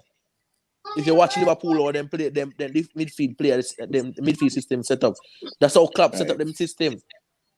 My Everybody only on. refute to that comment is that I'm not sure why you use Van de Beek because I haven't seen Van de Beek play. Does he really play for Man U? I know you brought him from Holland, but you use him as an example, like you talk about Leeds. Does he really play? Where does he play? Where does he play? Easy, you know. I'm just curious. I mean, I don't disagree with what you said. You're right. But it's perfect when you talk about Guardiola, for example. He got rid of Joe Hart because Hart couldn't play with his feet. He wants 11 players on the field to play football. So I don't disagree with that. But he's also right. Cataract is also right, which is the central midfielder normally touches the ball more than any other player on the field. So therefore, he has to help his defense and he has to start the play. And that's why Calvin Phillips is good because he can spray the ball wide and he can play short and he can protect his defense. So you need a central midfielder to be the orchestrator. And I think people are mentioning Rudolph Austin. So I wasn't the biggest Austin fan, but a lot of it depends on who you're playing against. It depends on the team. Yeah, the team that you have and the team you're playing against. Because in CONCACAF for years, we've had the US kind of as a dominant force. For somebody to tell me that the US is technically gifted, I laugh. They're not. But the US brings a level of fitness and competitiveness above most other teams, and that allows them to possess the ball. You know, so there are different ways to maintain possession. Technical ability is one, but you can also maintain possession through physical ability at a higher level. And it's I think we sometimes confuse the ability to keep the ball with the ability to go by a player. Yeah, so I can make I can make 1-2 passes or one-touch passes the whole game. I may not be able to dribble a ball. Doesn't mean I'm not technical. I mean, I'm not be well-rounded, but it doesn't mean I'm not technical. The style of play. So the style of play is not a ball possession through, you know, the ability to beat people in tight spaces like a tiki-taki, right? But through moving the ball far at pace with precision, which is the US style. You know, they move the ball at pace with precision, and it makes it really hard for you to apply press to them unless you reach that level of physical fitness as well. And that has been the US's domination point in CONCACAF. The only people who can really match it are the Mexicans because they have the technical ability to deal with that press and get past it. We have, I believe, the technical ability to do it, but we don't have the physical. You know, we don't seem to come with that physical capability to do it on a regular basis. And what Tapper needs to show me is an ability to get the players to move from one to the other. Because at that point, I think we become a team that you have to reckon with when we can deal with either one. All right, welcome, Jerry Miller, to the show. We saw where you're putting a lot in the comment, you know, so you got to speak it now. So yeah, just to say a little bit more on the possession thing. If you look at the possession-based teams all over the world, one important stats is their defenders passes per game. If you notice, their average or the percentage is very high. Passes per game probably 50, 60. So it depends. When I say it depends on the team, it's not just midfielders, because if your defenders aren't good ball players, you can't play a possession game building out of the back. That's correct. You can have defenders who aren't so comfortable on the ball and you play possession football, but nothing from a build-up phase in your first third. So you can take it into the middle third and the final third and play possession there, because a lot of teams sitting deep. So that's when I say it depends on the entire team. Yeah, it must be. You can't have midfielders alone playing football and say, yes, they are the ones who going to help you to maintain possession. When they come under pressure, remember, we talk about on the ball and support. If you can't play forward, what you do? You play sideways. If you can't play sideways and you can't go forward, what you do? Go backward. If technically your defender is not sound, when you play backward, what people going to do? Press them, because we know triggers for pressing. If people uncomfortable on the ball, what we do? We press them. So it's a collective effort. So you have to have good ball handlers in the defensive third as well, because they are going to ensure that the game start. As you rightfully say, when they are coming out deep and they are moving the ball around, the defenders have to be good passers, good ball handlers, and all of that. So I that agree is with if you. you want to build from the back. Yes. But counter-attacking teams don't build from the back. I wasn't mentioning of counter-attacking teams. But again, I say that your counter-attacking teams don't build from the back. Your counter-attacking teams are the teams that play professional possession football or have a central defensive midfielder that can carry the ball out of defense, like your John Stones, right? Counter-attacking teams rely on defenders who can clear the ball up the field. Accurate passes too. Ease the pressure out coach, of. not to clear the ball. Say that again. Yes, counter-attacking team is not about defenders who are going to defend for them life and just kick the ball upfield. Because if you just kick the ball upfield, that will be 90% of the time it's going to be 50-50 chance.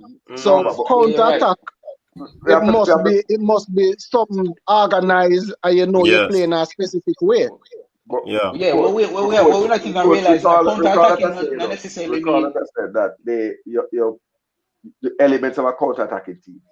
You have a big target man who the defenders can target when they're clearing the ball out of the field. So you're just not clearing it to go start back another attack on you. You're clearing it to a target man who can hold up the ball. When you look at Crystal Palace, Crystal Palace's counter-attack is wholly based on the fact that Christian Benteke can hold the ball with his goal for long enough for your Israel Ebre, the guy with the ball from QPR, and those other kind of players to join in attack. When Dwight Yale was not in this modern day football. So what happens when Benteke is not there and they have Ayew? They don't play the same counter-attack in football? No, when Benteke is not on the field, they're using Ayew, what they do? They drop points. No, this is what they do. When they bring Ayew on, is when they chase a game and get a result. Crystal Palace is an individual team. Crystal Palace rely on individuals to create something for them, whether it's from Ize or Zaha or maybe Ayew at one point. That is not counter-attacking football. The modern day counter-attacking football is not about putting the ball up in the air. Hopefully the forward can hold it down and then bring somebody. Modern day counter-attacking football is quick passing, fast-moving football. 2-3 passes and you get to the other side of the goal. That's the modern day counter-attacking football. But the counter-attacking football today, counter-attacking football today is not one kick from the defense to the top of the 18-yard box. It's one pass in the midfield, one pass down the flank, one cross across the goal, and boom, you score. Which is why Manchester United is so good at it today. That is counter-attacking football. You don't need a big ball after that. Someone had watched top 6 football, brother. How you think Burnley has... Hold on. 2 persons talking. How has Burnley been surviving in the Premier League? Burnley not play football in the farm. Burnley has been surviving. That is counter-attacking football. One-track football is not counter-attacking. So all of your right. Burnley just head the ball. Burnley heading more accurate than in foot passing. Yes, but they have different styles of counter-attacking football. And the Burnley is a one-track football. It's like they've been there, they're not going anywhere. It's built on James Jaworski and Ben Mee having 2 6'2+ defenders in the middle of your team. And getting the ball up to Chris Wood. Chris Wood is your quintessential number 9, big strong forward. Right? When I was in England had an appetite for what they call these Scandinavian lumps. These big lump players from Scandinavia don't have no skill, but the strength and ability to hold up the football. But Keller, he's right though. I mean, the game has changed, but you're both right. So think about Leicester. Think about when we played Man U. I think they beat us a couple of years ago, where they had what's his name that went to Inter, Lukaku, and they had Rashford, and we dominate possession, what normally happens is you dominate possession, and when you lose it, you can't recover defensively. It creates almost automatic counterattacking. Some teams play that way, like Crystal Palace. They can't. I keep saying this.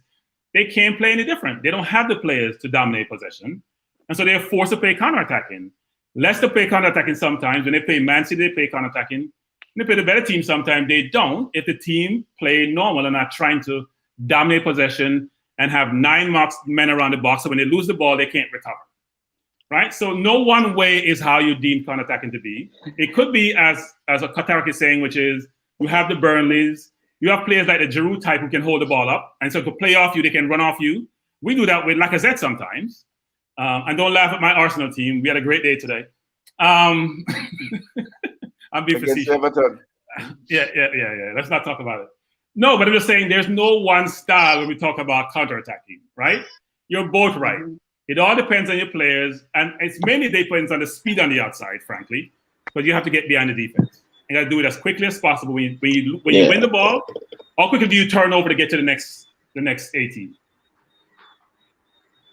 I feel like counteracting, the tactic has to do with the coach mostly. I mean, what the coach wants to play, it doesn't really matter. What players you have. Coach said it earlier, I know, it depends on the team, a coach's philosophy. You know, style of play. Yeah, because it's dependent on the coach's philosophy. No, it depends on, because and remember, someone said, you know, you have club football, you have international football, but at the end of the day, a coach is hired to play the style of play that the club wants played, right? It's rare that a club will go out and hire a coach and so tell they handpick them. Come and change our style to what you want. No, it's rare that happens. You know, a club will go and get a coach who can get the style of play that the club wants to play. And that's I don't agree. I don't agree with that. I guess we see what happened to Messi. Tottenham wouldn't have brought in Marino. Then I guess Tottenham would not have brought Marino in. Because Tottenham fans, I can tell you, I talk to Tottenham fans weekly. I do too. And the problem, and like you, I'm actually a Gooner, but we'll not go there. But no, Tottenham, I think at that point, they just needed to show their fans that they were trying to do something, because they lost Pochettino, who was very, very popular and actually had an idea where he was going, you know, and they have a disagreement. He goes, they have to jump on something that looks reasonable, you know, for want of a better word. Mourinho was the best one out there, you know. I'll accept that, but, you know, he was the wrong person for them, because his style of play is not what they play. Katarak, me ask a question, Katarak, right? Sure. I don't know if I true.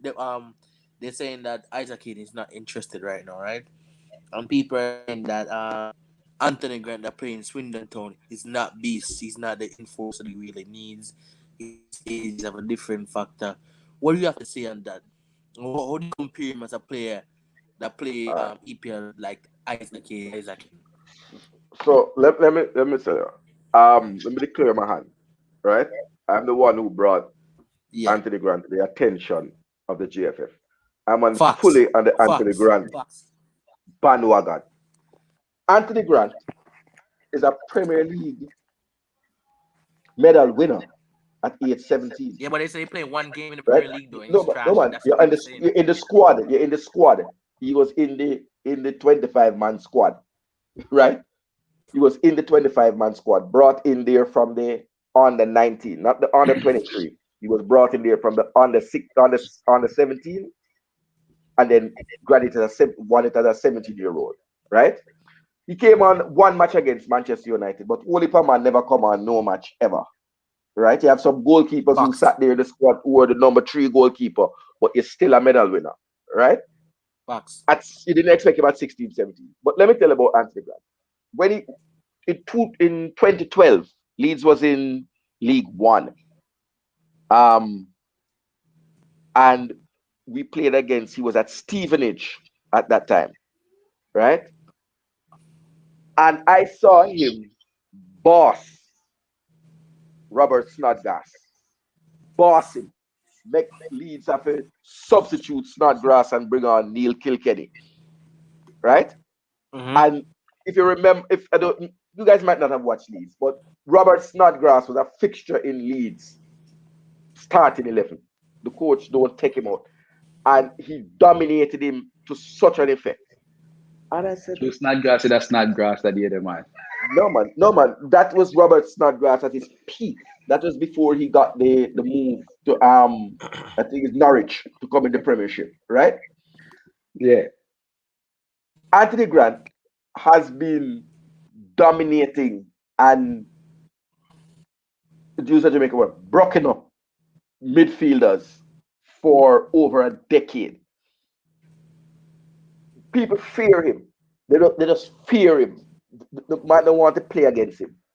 And so my belief is, here is the shorty Malcolm that we have been missing. That if you want to do counter-attack in football, you need somebody that's going to do the dirty work, that will allow the creative players like Leon Bailey, Ravel. But Ravel does put in some defensive work, to be fair to Ravel, right? But your Tyreek McGee, Peter Lee Vassell, if those guys are going to come into the picture, you need somebody who is willing to just put themselves on the line. And if you look at the heat map for Anthony Grant, right between the halfway line and the 18-yard box, and coach can attest to this. Yeah, but the heat map is red. Yeah, I mean, not orange. Hold on. I just say not orange. I'm saying he is not a long-term solution for Jamaica. He's a no solution if we want to win the Gold Cup and if we want to qualify. I don't even know if he'll be able to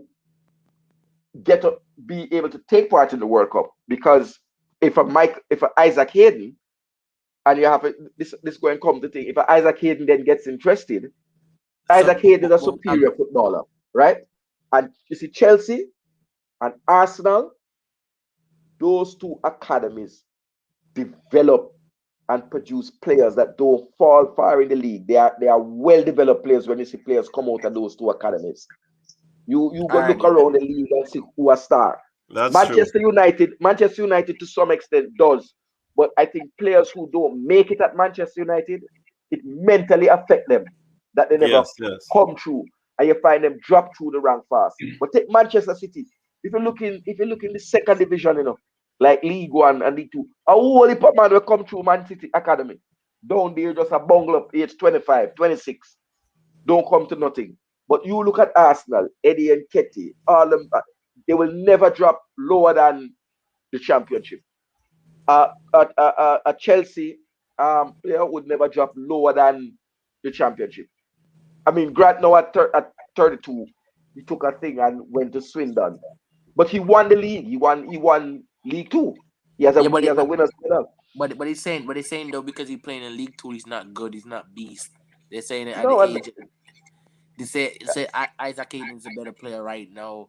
Of course, Isaac Hayden is a better player. But his stats don't lie. Better player. Don't lie. Isaac is a better player. Isaac Hayden is a better player, right? Yeah, let's get this straight. No doubt. At this stage, Isaac almost played for us. He played. I think he played one game for us. They got injured. We had to ship him out. Right, but Isaac Hayden, Anthony Grant is more durable, and the reason why Anthony Grant is where he is, and this is not a philosophical or social program, right? You see, when you're born in the wrong address, brother, is a bitch of a thing. Isaac Hayden, Anthony Grant is a Brixton man, plain and simple. And that has followed him, haunted him throughout his time. That Brixton and the association and the badness that come with it. Because, we're not going on the man business, but some man have a wicked man around them. You understand? But Anthony Grant pulled himself out of Brixton and spent 8 years at Chelsea. You don't spend 8 years and get a professional contract unless Mourinho, who's a defensive coach, saw something. He's a properly developed player.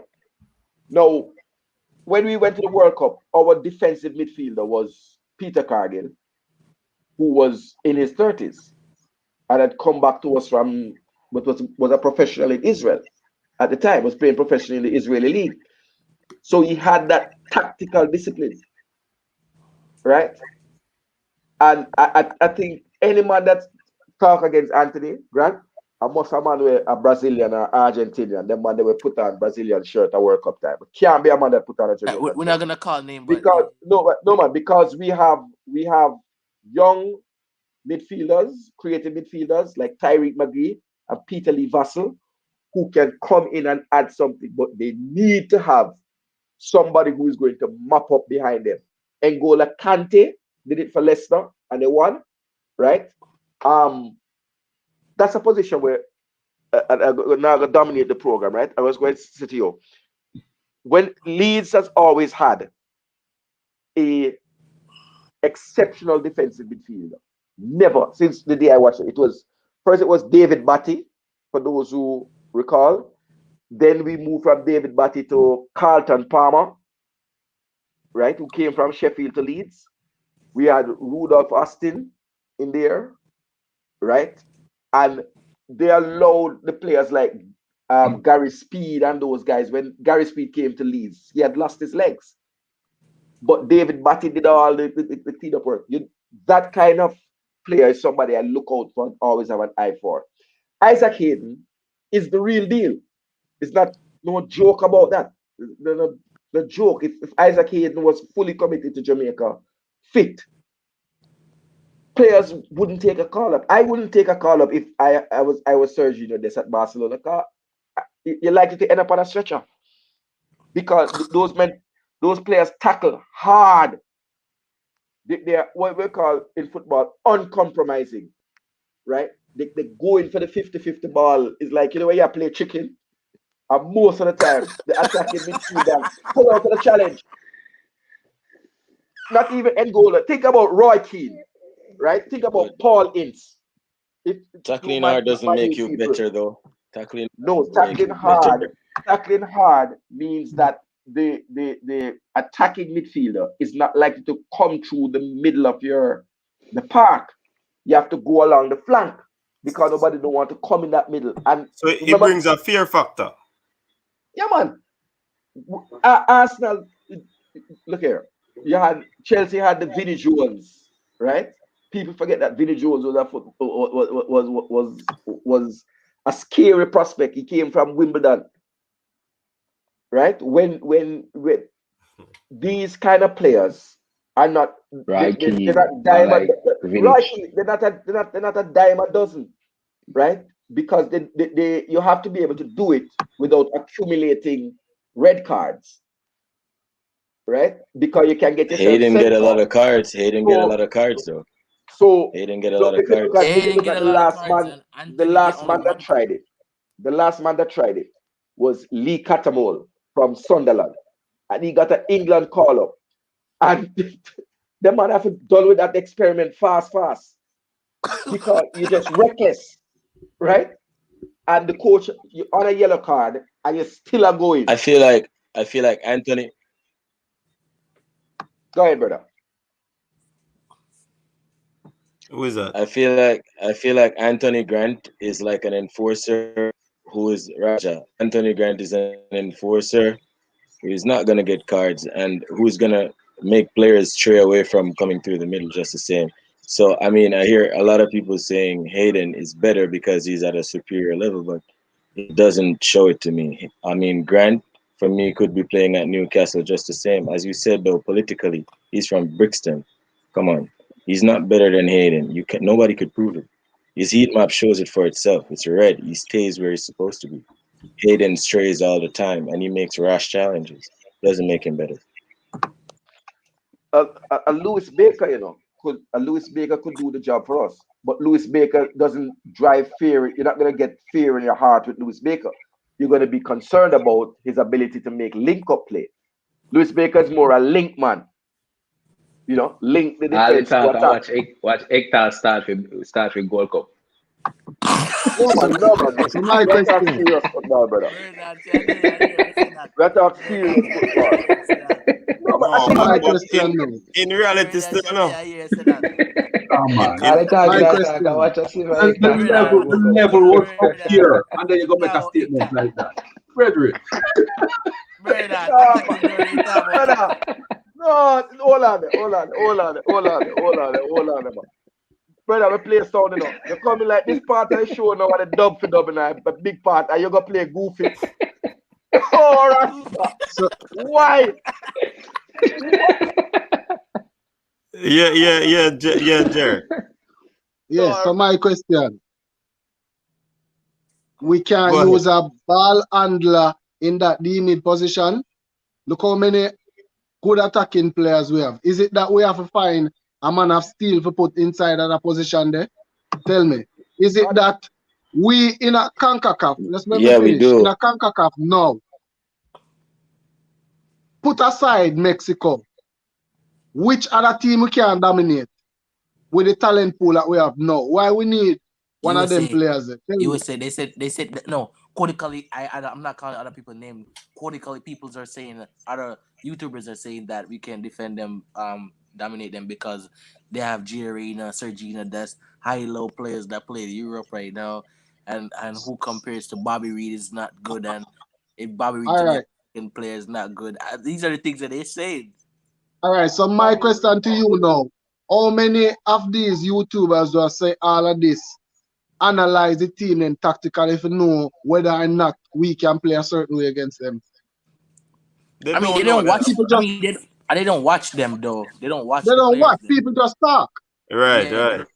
So Jerry, who would you suggest that we could use? Which ball handler would you suggest that we could use in the middle of the park? No, I was suggest a baller, but what you need are the pool we have. no, we're not going another party, but yeah, you know the thing already. But we can have a player who can do both ends to some extent. We have a lot of players, but we won't say we're not gonna get another party. Because I think the problem doing not Jared. The problem is that it's not Killers Anthony Grant. Players want to be played, or they want to utilize players in their specific position. Because a DJ could be used in that position, but he will be underutilized because he's more of an attacking player, even though he's box to box. You understand? Yeah, so it would be an 8 then. So you want a specific 6. 6, I think, and it's based on what Whitmore requires. Whitmore but seems listen so now, like... No, remember we just have the discussion that Whitmore play a certain style based on what he had previously. Now it's a different crop of players. This Wally more attacking players. Even some of the defensive players like Moore and them and I think they are more comfortable on the ball and more technically sound. So I don't see why we can't play good attacking football against most of these teams in CONCACAF. I agree with you, Jerry, but again, I'm going to go back to it. Whitmore is going to play a 4-2-3-1 or a 4-1-3, whatever the other formation is. That's what I believe. Don't forget now, yes, possibly 4-2-3-1, 4-3-3, whatever it may be. So there needs to be a balance, of course. Because you can't have two of the same players in terms of, for example, 2-8 who want to go forward. Remember now, that can be a problem because you don't want to have a square peg in a round hole.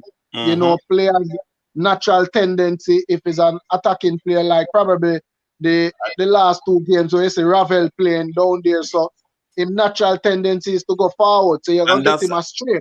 Right, and that's why they are looking at number 6, because the number 6 now will command the position that he is given to play. Ravel is going to try to attack box to box. DJ is gonna be trying to do the same, and then leave a hole in the middle there. So they want. I think Jerry just answered his own question. You need somebody disciplined to sit in there and protect the back 4 and to start the play. Exactly. And the heat map shows that Anthony Grant is the best candidate for that spot. You know. You see, some people talk, right? But the free to call, everybody in a football, everybody can be a striker, can be a defender, can be a goalkeeper, right? But when you're talking about analyzing football, the best team does not always consist of the best 11 players. It consists of the best 11 players that you can put together. And when some players come in, they what you call difference maker, game changer. My belief, and I want to live to see that day, is the day when Nathan Redmond takes the field. The game are going to change for Jamaica in CONCACAF, and other teams will have to respond. Because when you have a Taxi Lawrence and Nathan Redmond operating along the left flank, they are going to terrorize the right backs. They're going to force the teams now to look at putting some additional resources, deploying additional resources to the right-hand side of the field to prevent those rampaging down, the marauding down the left flank. Because a combination of Taxi and Nathan Redmond, or even a Dwight McNeil, is a problem to any football on any field. I don't disagree, but I don't think Redmond or McNeil. Yeah, Redmond is very inconsistent, right? It depends on the quality of the competition. Redmond is inconsistent. Redmond has been at the highest level, at the Premier League level. But Cataracts. I watch a lot of Southampton football. Redmond is inconsistent. Very inconsistent. Bernard, international football and club football is two different things, you know. When a player come and show, probably Redmond can get the best, Taba can get the best out of Redmond, you know. So international football and club football is two different things, bad man. Yeah, but we make a decision that Redmond comes as automatic starter. I don't feel that way. If I get Tony, Antonio, automatically starter. Who's better than? No, I would play Antonio out left versus playing Redmond out left. If Antonio is fit. But why would you play Antonio? Why would you play Antonio left for Antonio? Because if I have Ivan Toney's playing up top and I play Antonio out wide with Blake on the right. No, I don't feel like Ivan Toney and Antonio for start together. Why not? That's what I feel. Well, never start the controversy for the last half hour, coach. Because for me, if I was the coach, the last 28 minutes, my forward line is Andre Gray and Jamal Lowe. Whoever join the bench. Because I don't break up a successful striking partnership. Until those two can produce me the goals, problem. And Andre has lost a step. He holds the ball up well. He's like a Giroud nowadays. He doesn't have the speed to get behind anymore. Not the same Andre Gray we see for years. Bernard, what he did against US, and he barely get an opportunity. He played the best. He held the ball up well, but you guys, that's what he's saying, Alex. That's what Bertram is saying. He holds the ball well, but it is still below what he used to do previously. That's what he's saying. Yeah, man. I'm explaining to him that international football and club football is different. He's comparing both things. They are two different things. No, foolishness. At the end of the day, you still have to put the ball in the court. You play football. What are you guys talking about? Uncle. Yeah. I'm ask a question, Uncle. When Lukaku would have played for Manchester United, Lukaku would have put a goals. He need to put in the score, no goal at all. But when he got Belgium team, don't even score goals. Answer my question. Lukaku score goals wherever he goes to. Lukaku wasn't getting supply. Goal at Manchester United. Listen, will you stop getting excited? No, but if you don't have players to play, if you're not getting the supply, you can't score goals if you're a Lukaku of the world. Bernard, he still scored goal for Man U. He didn't score as much. He's scoring goal at Inter. He scored goal at Everton. He scored goal at Man U. He scored goal everywhere. Yeah, but he was on a dry sprout when he went to Manchester United. He need to score no goal until he go play. It didn't fit the manager. It didn't fit Solskjaer's way of playing. That's why he left. If you look at his conversion rate of goals to chances, but when he come to Jamaica, he score a goal and now in the farm right now at Swansea. Let me keep on telling you, international football can be a good thing. So we saw low for the guys. We saw low for one. I don't understand that people are just the immediacy of the situation that drives your thinking. We saw low for one game. We saw great for one game. I watch a lot of football. I watch Antonio a ton. I watch Ivan Toney once in a while. I don't watch a lot of championship football. I watch Low once in a while. I can tell you this: Antonio cannot be marked. Antonio cannot be played by one-on-one with any defender. He destroyed my boy Tierney's shoulder. No, guys, listen to me. Antonio cannot be played one-on-one by any defender. He's too physical. He's too quick. He don't even know what he's doing sometimes to get by people. The ball bounces up and down. It falls in his path, and he's going towards goal. He's impossible to mark. So, and frankly, he's not going to come to San Jamaica's bench. We can't be asking him all these years to come play for us. He's playing Premier League. He's doing well for West Ham, and we tell him to come sit on the bench. Really? Why would he? Yeah, them off to start. Me not saying for the on the bench, no. But me I say, why would you drop Redman? That me keep on asking the question. No, Redman is a different. What different position? Redman is a left-sided position. A left-sided midfielder. Redman is a box-to-box left-sided midfielder. And I agree with Uncle. Yes, Redman has. I don't agree he's inconsistent because he has consistently been in the Premier League. No joke. No. Goals. I think it's a consistency of consistency not scoring. Play. No, but he's not. Is not. Look at his link-up play and look at his ability to provide crosses and assists. You're not expecting 10 goals from your left-sided midfielder. Yes, you are. Right? No, man. Look here. No, you are. But why guys? Hi there, the Emirates. Lacazette barely reached double figures, and he's a striker. Redman, 29-20, 4 goals, 4 assists. Redman, 2021, 2 goals, 2 assists. Not good enough. Sorry. No, but he has not. No, but not good enough. He has not been starting. He has not been starting. And Theo getting him out. Theo is getting him out, and Theo wasn't playing for effort time. There's a reason why. I'm telling you, I'm not guessing this thing, guys. I know this thing. I'm not guessing. Listen, I agree with the commentator who said that club football and international football are 2 different things. 2 different things. 2 different things. You get a lot. You get because you get to play week in, week out, as opposed to international football where it's once every so often. Teams are more cagey in terms of international football. Because you can't make up back there. If you lose a game in a hexagonal, or you lose 2 games, you can't make up back that 6 points. You don't have 40 games for the season or 38 games for the season. You don't have that luxury.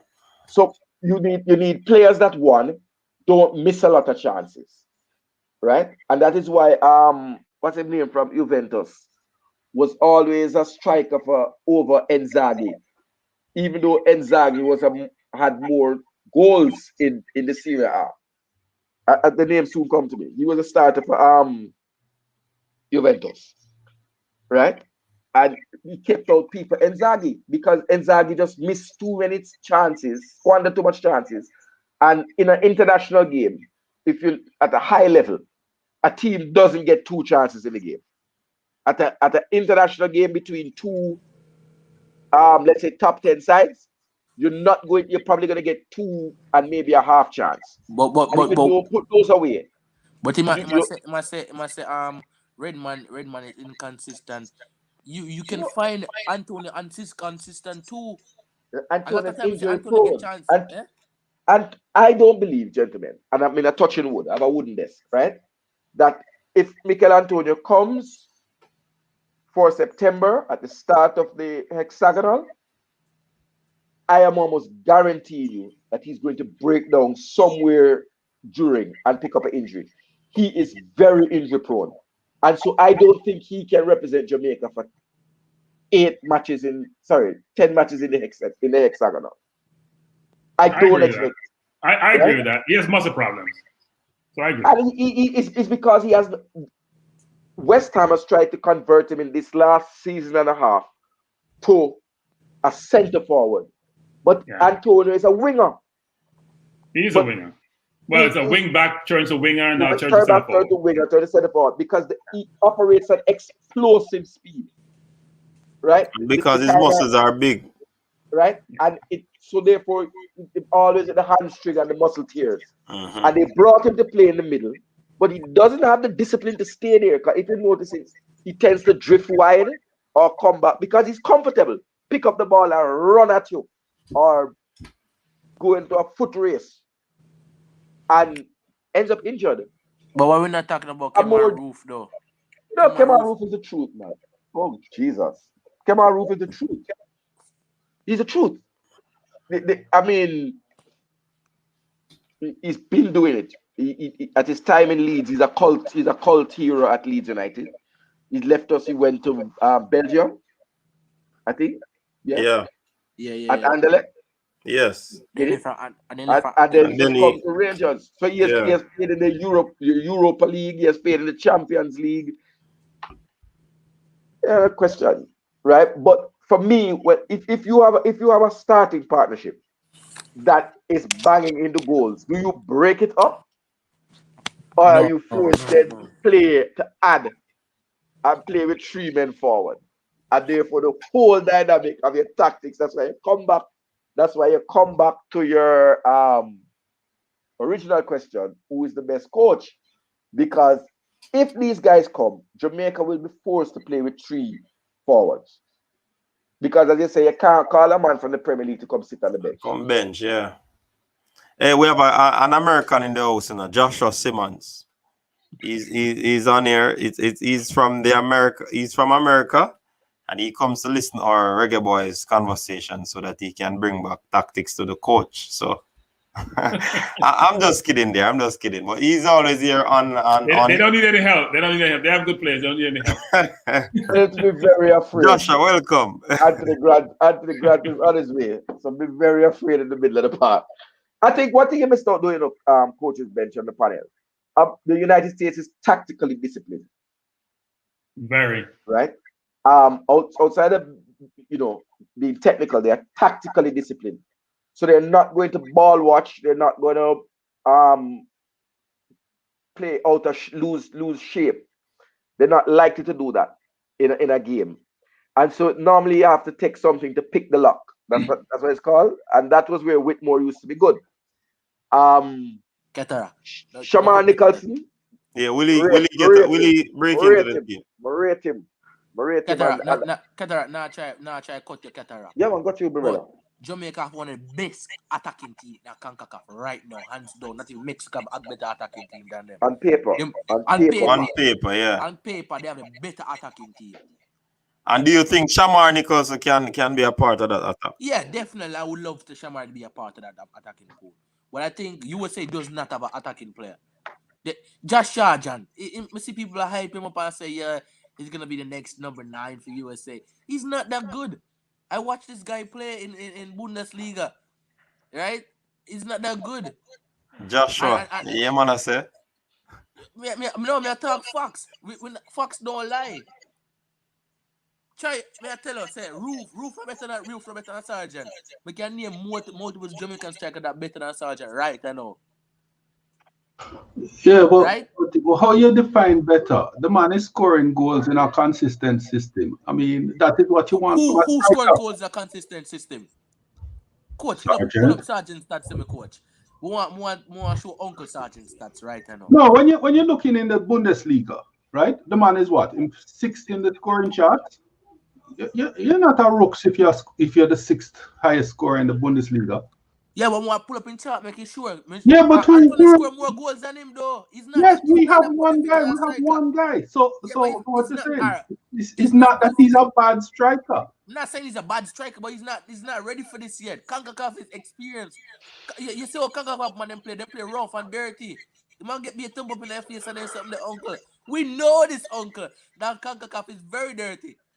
And these USA players gonna have a problem. They're gonna have a problem. Nah, US is only weak in the middle of the park. US has very good midfielders, very good forward, very good players wide. All right, name me one forward. Me know they have good and a Pulisic. Me don't know anybody is so good. I think sometimes we're talking about players from the championship and we're saying they're better than US players. Is that really the case? No. Answer my question. Which is? Who in a US forward line better than people than Jamaica on the Jamaican forward line right now? But we don't know what Jamaican forward line look like yet. We know what it look like. We the players getting their passport. No, we don't. As we say, Antonio is always injured. Ivan Tony may not be coming. We're not sure Redmond is coming. We got to see the people. Sure Redmond is coming. He's come on TV, Jensen. He getting paperwork. Bernard. Oh, I didn't hear this guy's paperwork. But that's the case, man. No, He's a good addition. Oh my God. Cataract sound, talk to him, please. Redmond is we're cooking with fire. But he's not getting to the England team, so he might as well come play for us. And Ivan Tony, I think, but reasonably, because you're asking a man to turn his back on the country of his birth. You can't just expect him to just do so what a woman fancy. But the Shamar Nicholson is a goal every 3 games striker for his club, right? Just a goal every 3 games, right? Which is decent return for a forward, right? But when I goals, 5 goals, and this one I rated high, uncle. 5 goals, 5 goals.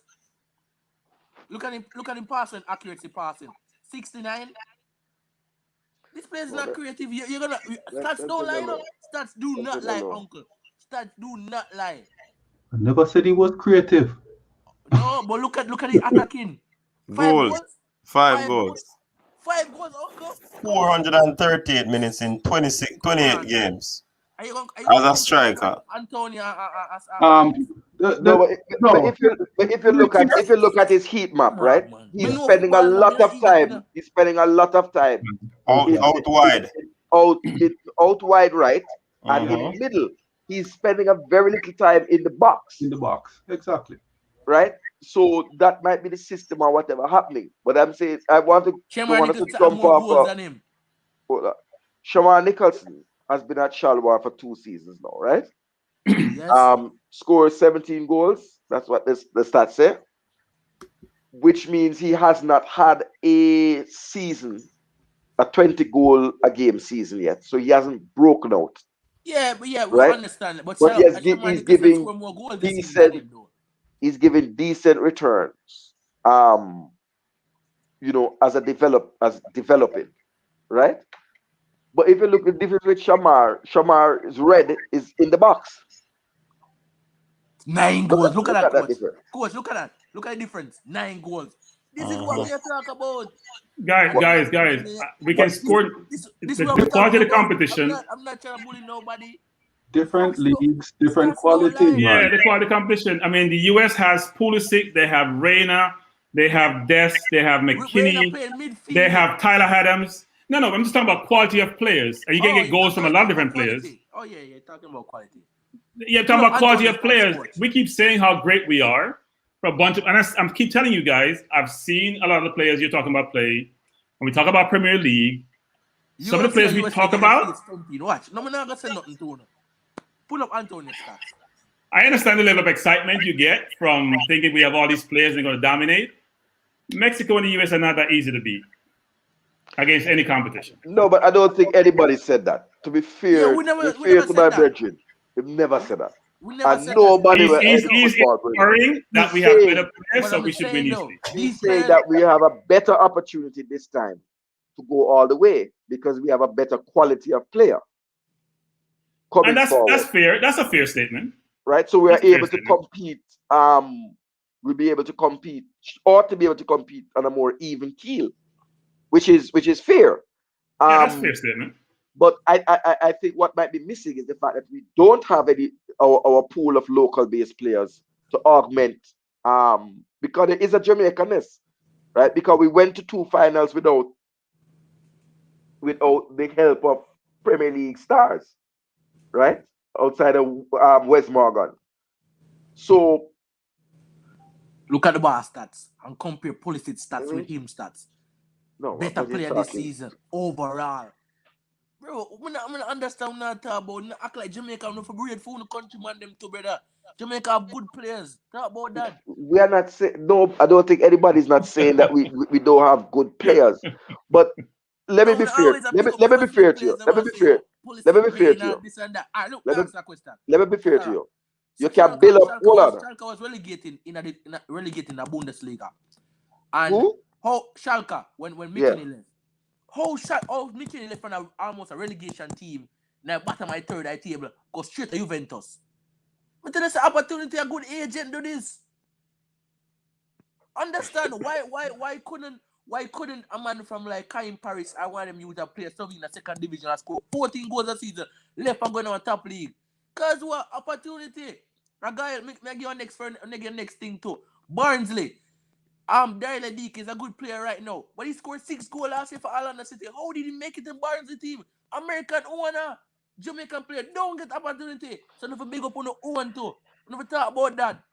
Nobody in the life now talk about that. Yo, Jamaica. No, that is no. No, come my brother. No, you have to be fair. Carried away, man. But nobody has said that they can't play. Uncle, hold on 1 second. Let me defend it. Just 5 minutes ago, I said that the prospect of Kemar Taxi Lawrence, who started at Jamaica, playing alongside Nathan Redman, is a scary prospect. We already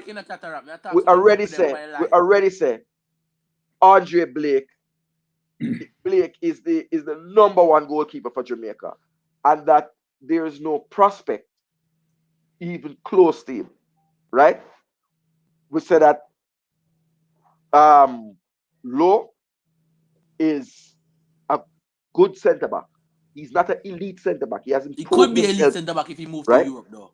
No, but you don't get up and move yourself. No, all right, but the reason why you never got to Benevito, because Benevito want to give him 2 or 3,000 US a week, I play now go take that, and I'm gonna be family. Hold on, Alex, and everybody else. You see the key thing about this US versus Jamaica thing. Our team has not developed any sort of rhythm, any sort of chemistry, any sort of togetherness as yet. You see, when it comes on to being disciplined in terms of their formation, whatever system they play, US is more disciplined because these players have been playing together.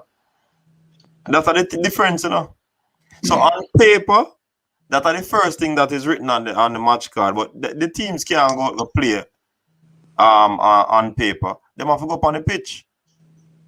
And it's going to be the team that plays the most disciplined will most times come out victorious. And I think that's why they're saying about the Americans. The Americans. We have not denigrated any player. We have not denigrated any player here tonight. The only person who made joke of was Hector. And I don't know how I feel about Hector. We have not said any player was not good enough, or quality, etc. I said Redmond is not consistent enough, doesn't score enough. That's Bernard. I'm saying just we need to big up our own to just like how big up USA. Talking about them in a politic, McKinney and all of them. I'm tired for your people that big up for them ball, but they're not big up for one. Kaim Paris has scored 14 goals. Why not big up little you like him? But we're talking about players who are playing at the highest level. So we don't bring out all the American players. No, you're basically talking about McKinney and them, but why you not talking about Kaim Paris? No, he's still in Europe though. And for my still in Europe. Paris starts this season good enough. The point I was making was this: is that we cannot say the other teams can't compete with us or not good as us, because they have quality players also. I'm not saying the other team can't compete with us, no. I'm not saying the other team can't compete with us, no. But I'm saying that we need to bigger one players them too. Okay. That's all I'm saying. I'm not disagreeing with you. I don't think anybody has. What we have simply been saying, or at least what I have simply been saying. 2019 season. Dude, one issue though, for a conversation to happen, you have to both talk and listen. You can't do 2 of them at the same time. So it's hard for you to understand what people saying if you're consistently talking over them. Just a bit of caution. No, the point is simply this: we can't say that on paper we're better than the US. One, we don't know what the US have on paper yet, because they have not said. We have not said. We don't know. That's the first thing. Second thing, they have far more players for whatever reason. Ownership, politics, it don't really matter. They have larger number of players playing in the upper divisions than we do. I mean, it have to happen. At 330 million of them, at 3 million of us. Okay, so the reality is they have the numbers over us, and they have quality level similar, if not slightly better, in certain parts of the park. And these are facts. I'm not make this up, and I'm not trying to denigrate.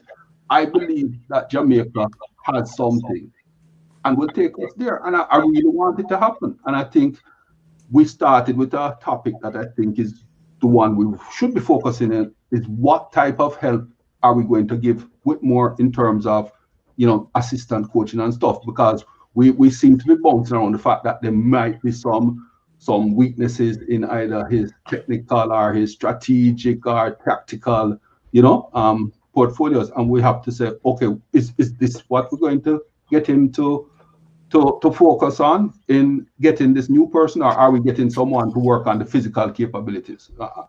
I'm just throwing this out. Any feedback? No, look, I'm not sure where we get the perspective from that Whitmore does have the technical capabilities to be effective in his role. I seem to think, and I think I didn't say he didn't. I'm just saying. No. I know what you're saying is that's a general view. Well, not general view. It's set out there a lot, right? And Catarax mentioned something about Brixton and the UK. I'm interested in how Ryan Mason got the job at Tottenham and Ledley King and others been there for years. What's the rationale for giving certain people roles? We seem to, as a people, have this perspective that if someone looks different, they're better. And until I'm there to observe and see the person and what their technical acumen is, I can't make a decision about how good they are strategically or not. And I think it's unfair sometimes we make this judgment, which is we go hire a coach like Schaefer to come in and do what? Spend a lot of money, no result. While you could have, but Whitmore is cheap. And as far as I'm concerned, he's taken us far in the competition in Gold Cup a number of times. That means he's being effective and he's doing something right. So when we get the quality players, we can then make a judgment, a fair judgment, because he'd have quality. There are no excuses as to how good Whitmore is. Right now, I don't think we have the evidence, the information to inform our view that Whitmore is not the man for the job. Give him the tools to work with and then see what the results are. I agree 150%. And not at this time, not a change at this time. Yeah, man. So with that said, we have 4 minutes to go, gentlemen. So we're gonna close out because, of course, the triple coaches, this triple treat continues tomorrow and Sunday. So we're just gonna close off tonight. Thanks to everyone who came on board and shared their viewpoints on the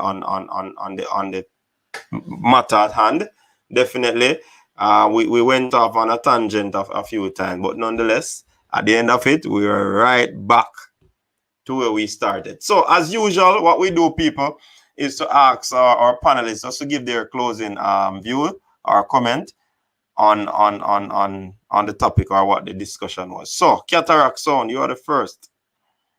I'm first. All right.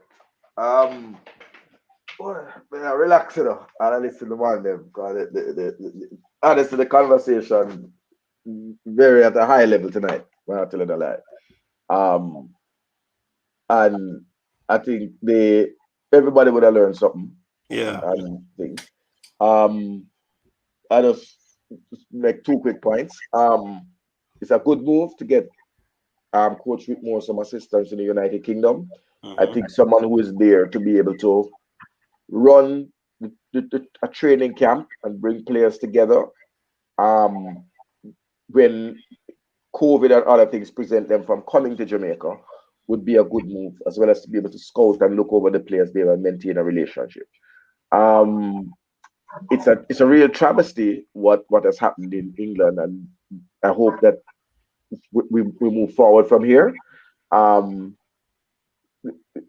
Coach had said I could always say what I'm doing this weekend. I'm going to be linking up with my brethren Simon and discussing left backs that are available in England. And to tell you the truth, I don't know if this is for every position. I was finished and done with my research, and somebody emailed me a list of 10 left back that I never have playing in the championship. I'm going to reach about 20 something already. So every man can come from England, but you must be aware of your resources and use your resources to the best of your ability. And you know, I think it'd be a good day. I don't fear no side. Reggae Boyz is my side. And just like how Manchester will feel it on Sunday, USA shall feel it come July. I'm not afraid of side, man. Okay, I'm a side. You understand? And it's a good day, a good look. And each week the whole football knowledge, all the viewers, people that will like and stay on for 3 hours. Man could be doing anything. You understand? So respect you. Yeah, man, for real, respect. Michael. Why? I don't know. There's much to add. You know, you cannot say everything right there. I do believe that the key decision right now is what type of help we're going to give Whitmore, because I like yourself, I agree. The fact is he has gotten us to finals. You can't take that away, and that you know that experience is there, right? What I think needs to be added to the pool is somebody bringing in more understanding of the players that are coming in. So definitely someone coming out of the British system, I think, is necessary. And I like the idea of having some sort of camp in England with them, because that's going to be the big litmus test, is how they will gel. And if we at least have them gelling together and introducing the local-based players to that group, we have a shot of something happening rather than the other way around, because I suspect language is even going to be an issue, to be honest. All right, well said. Bertram. So my first is going on a tangent. I'm very sorry the Super League didn't happen, because my team Arsenal need as much help as possible. And we could really have used the help. But anyway, having said that, I think the most important thing, actually, to get back to the topic, is that Whitmore needs our support. He doesn't need the negativity. He doesn't need a challenge or the questioning. He doesn't need to be undermined. He needs to be supported, because he's the coach. Every coach needs us. If you're an executive in any company, you need good staff to work. You're only as good as the people who work for you, or the people who work with you, frankly. It's not about you and just your acumen, your capability, your intellectual capital. It's about the support that you have in place. He's not going to get the players. We hope JFF supports him, give him the tools.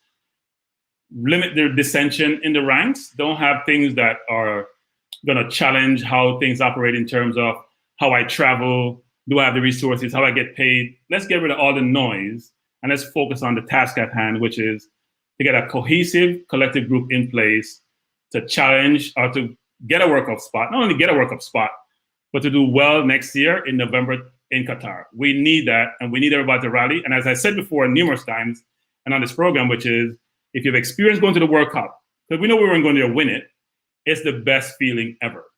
So we all have to be supportive. We all have to go along with the program. If you don't agree with the JFF, it doesn't matter. Decision be made, move along. And I agree with Cataracts, which is most of the players will come from England, frankly.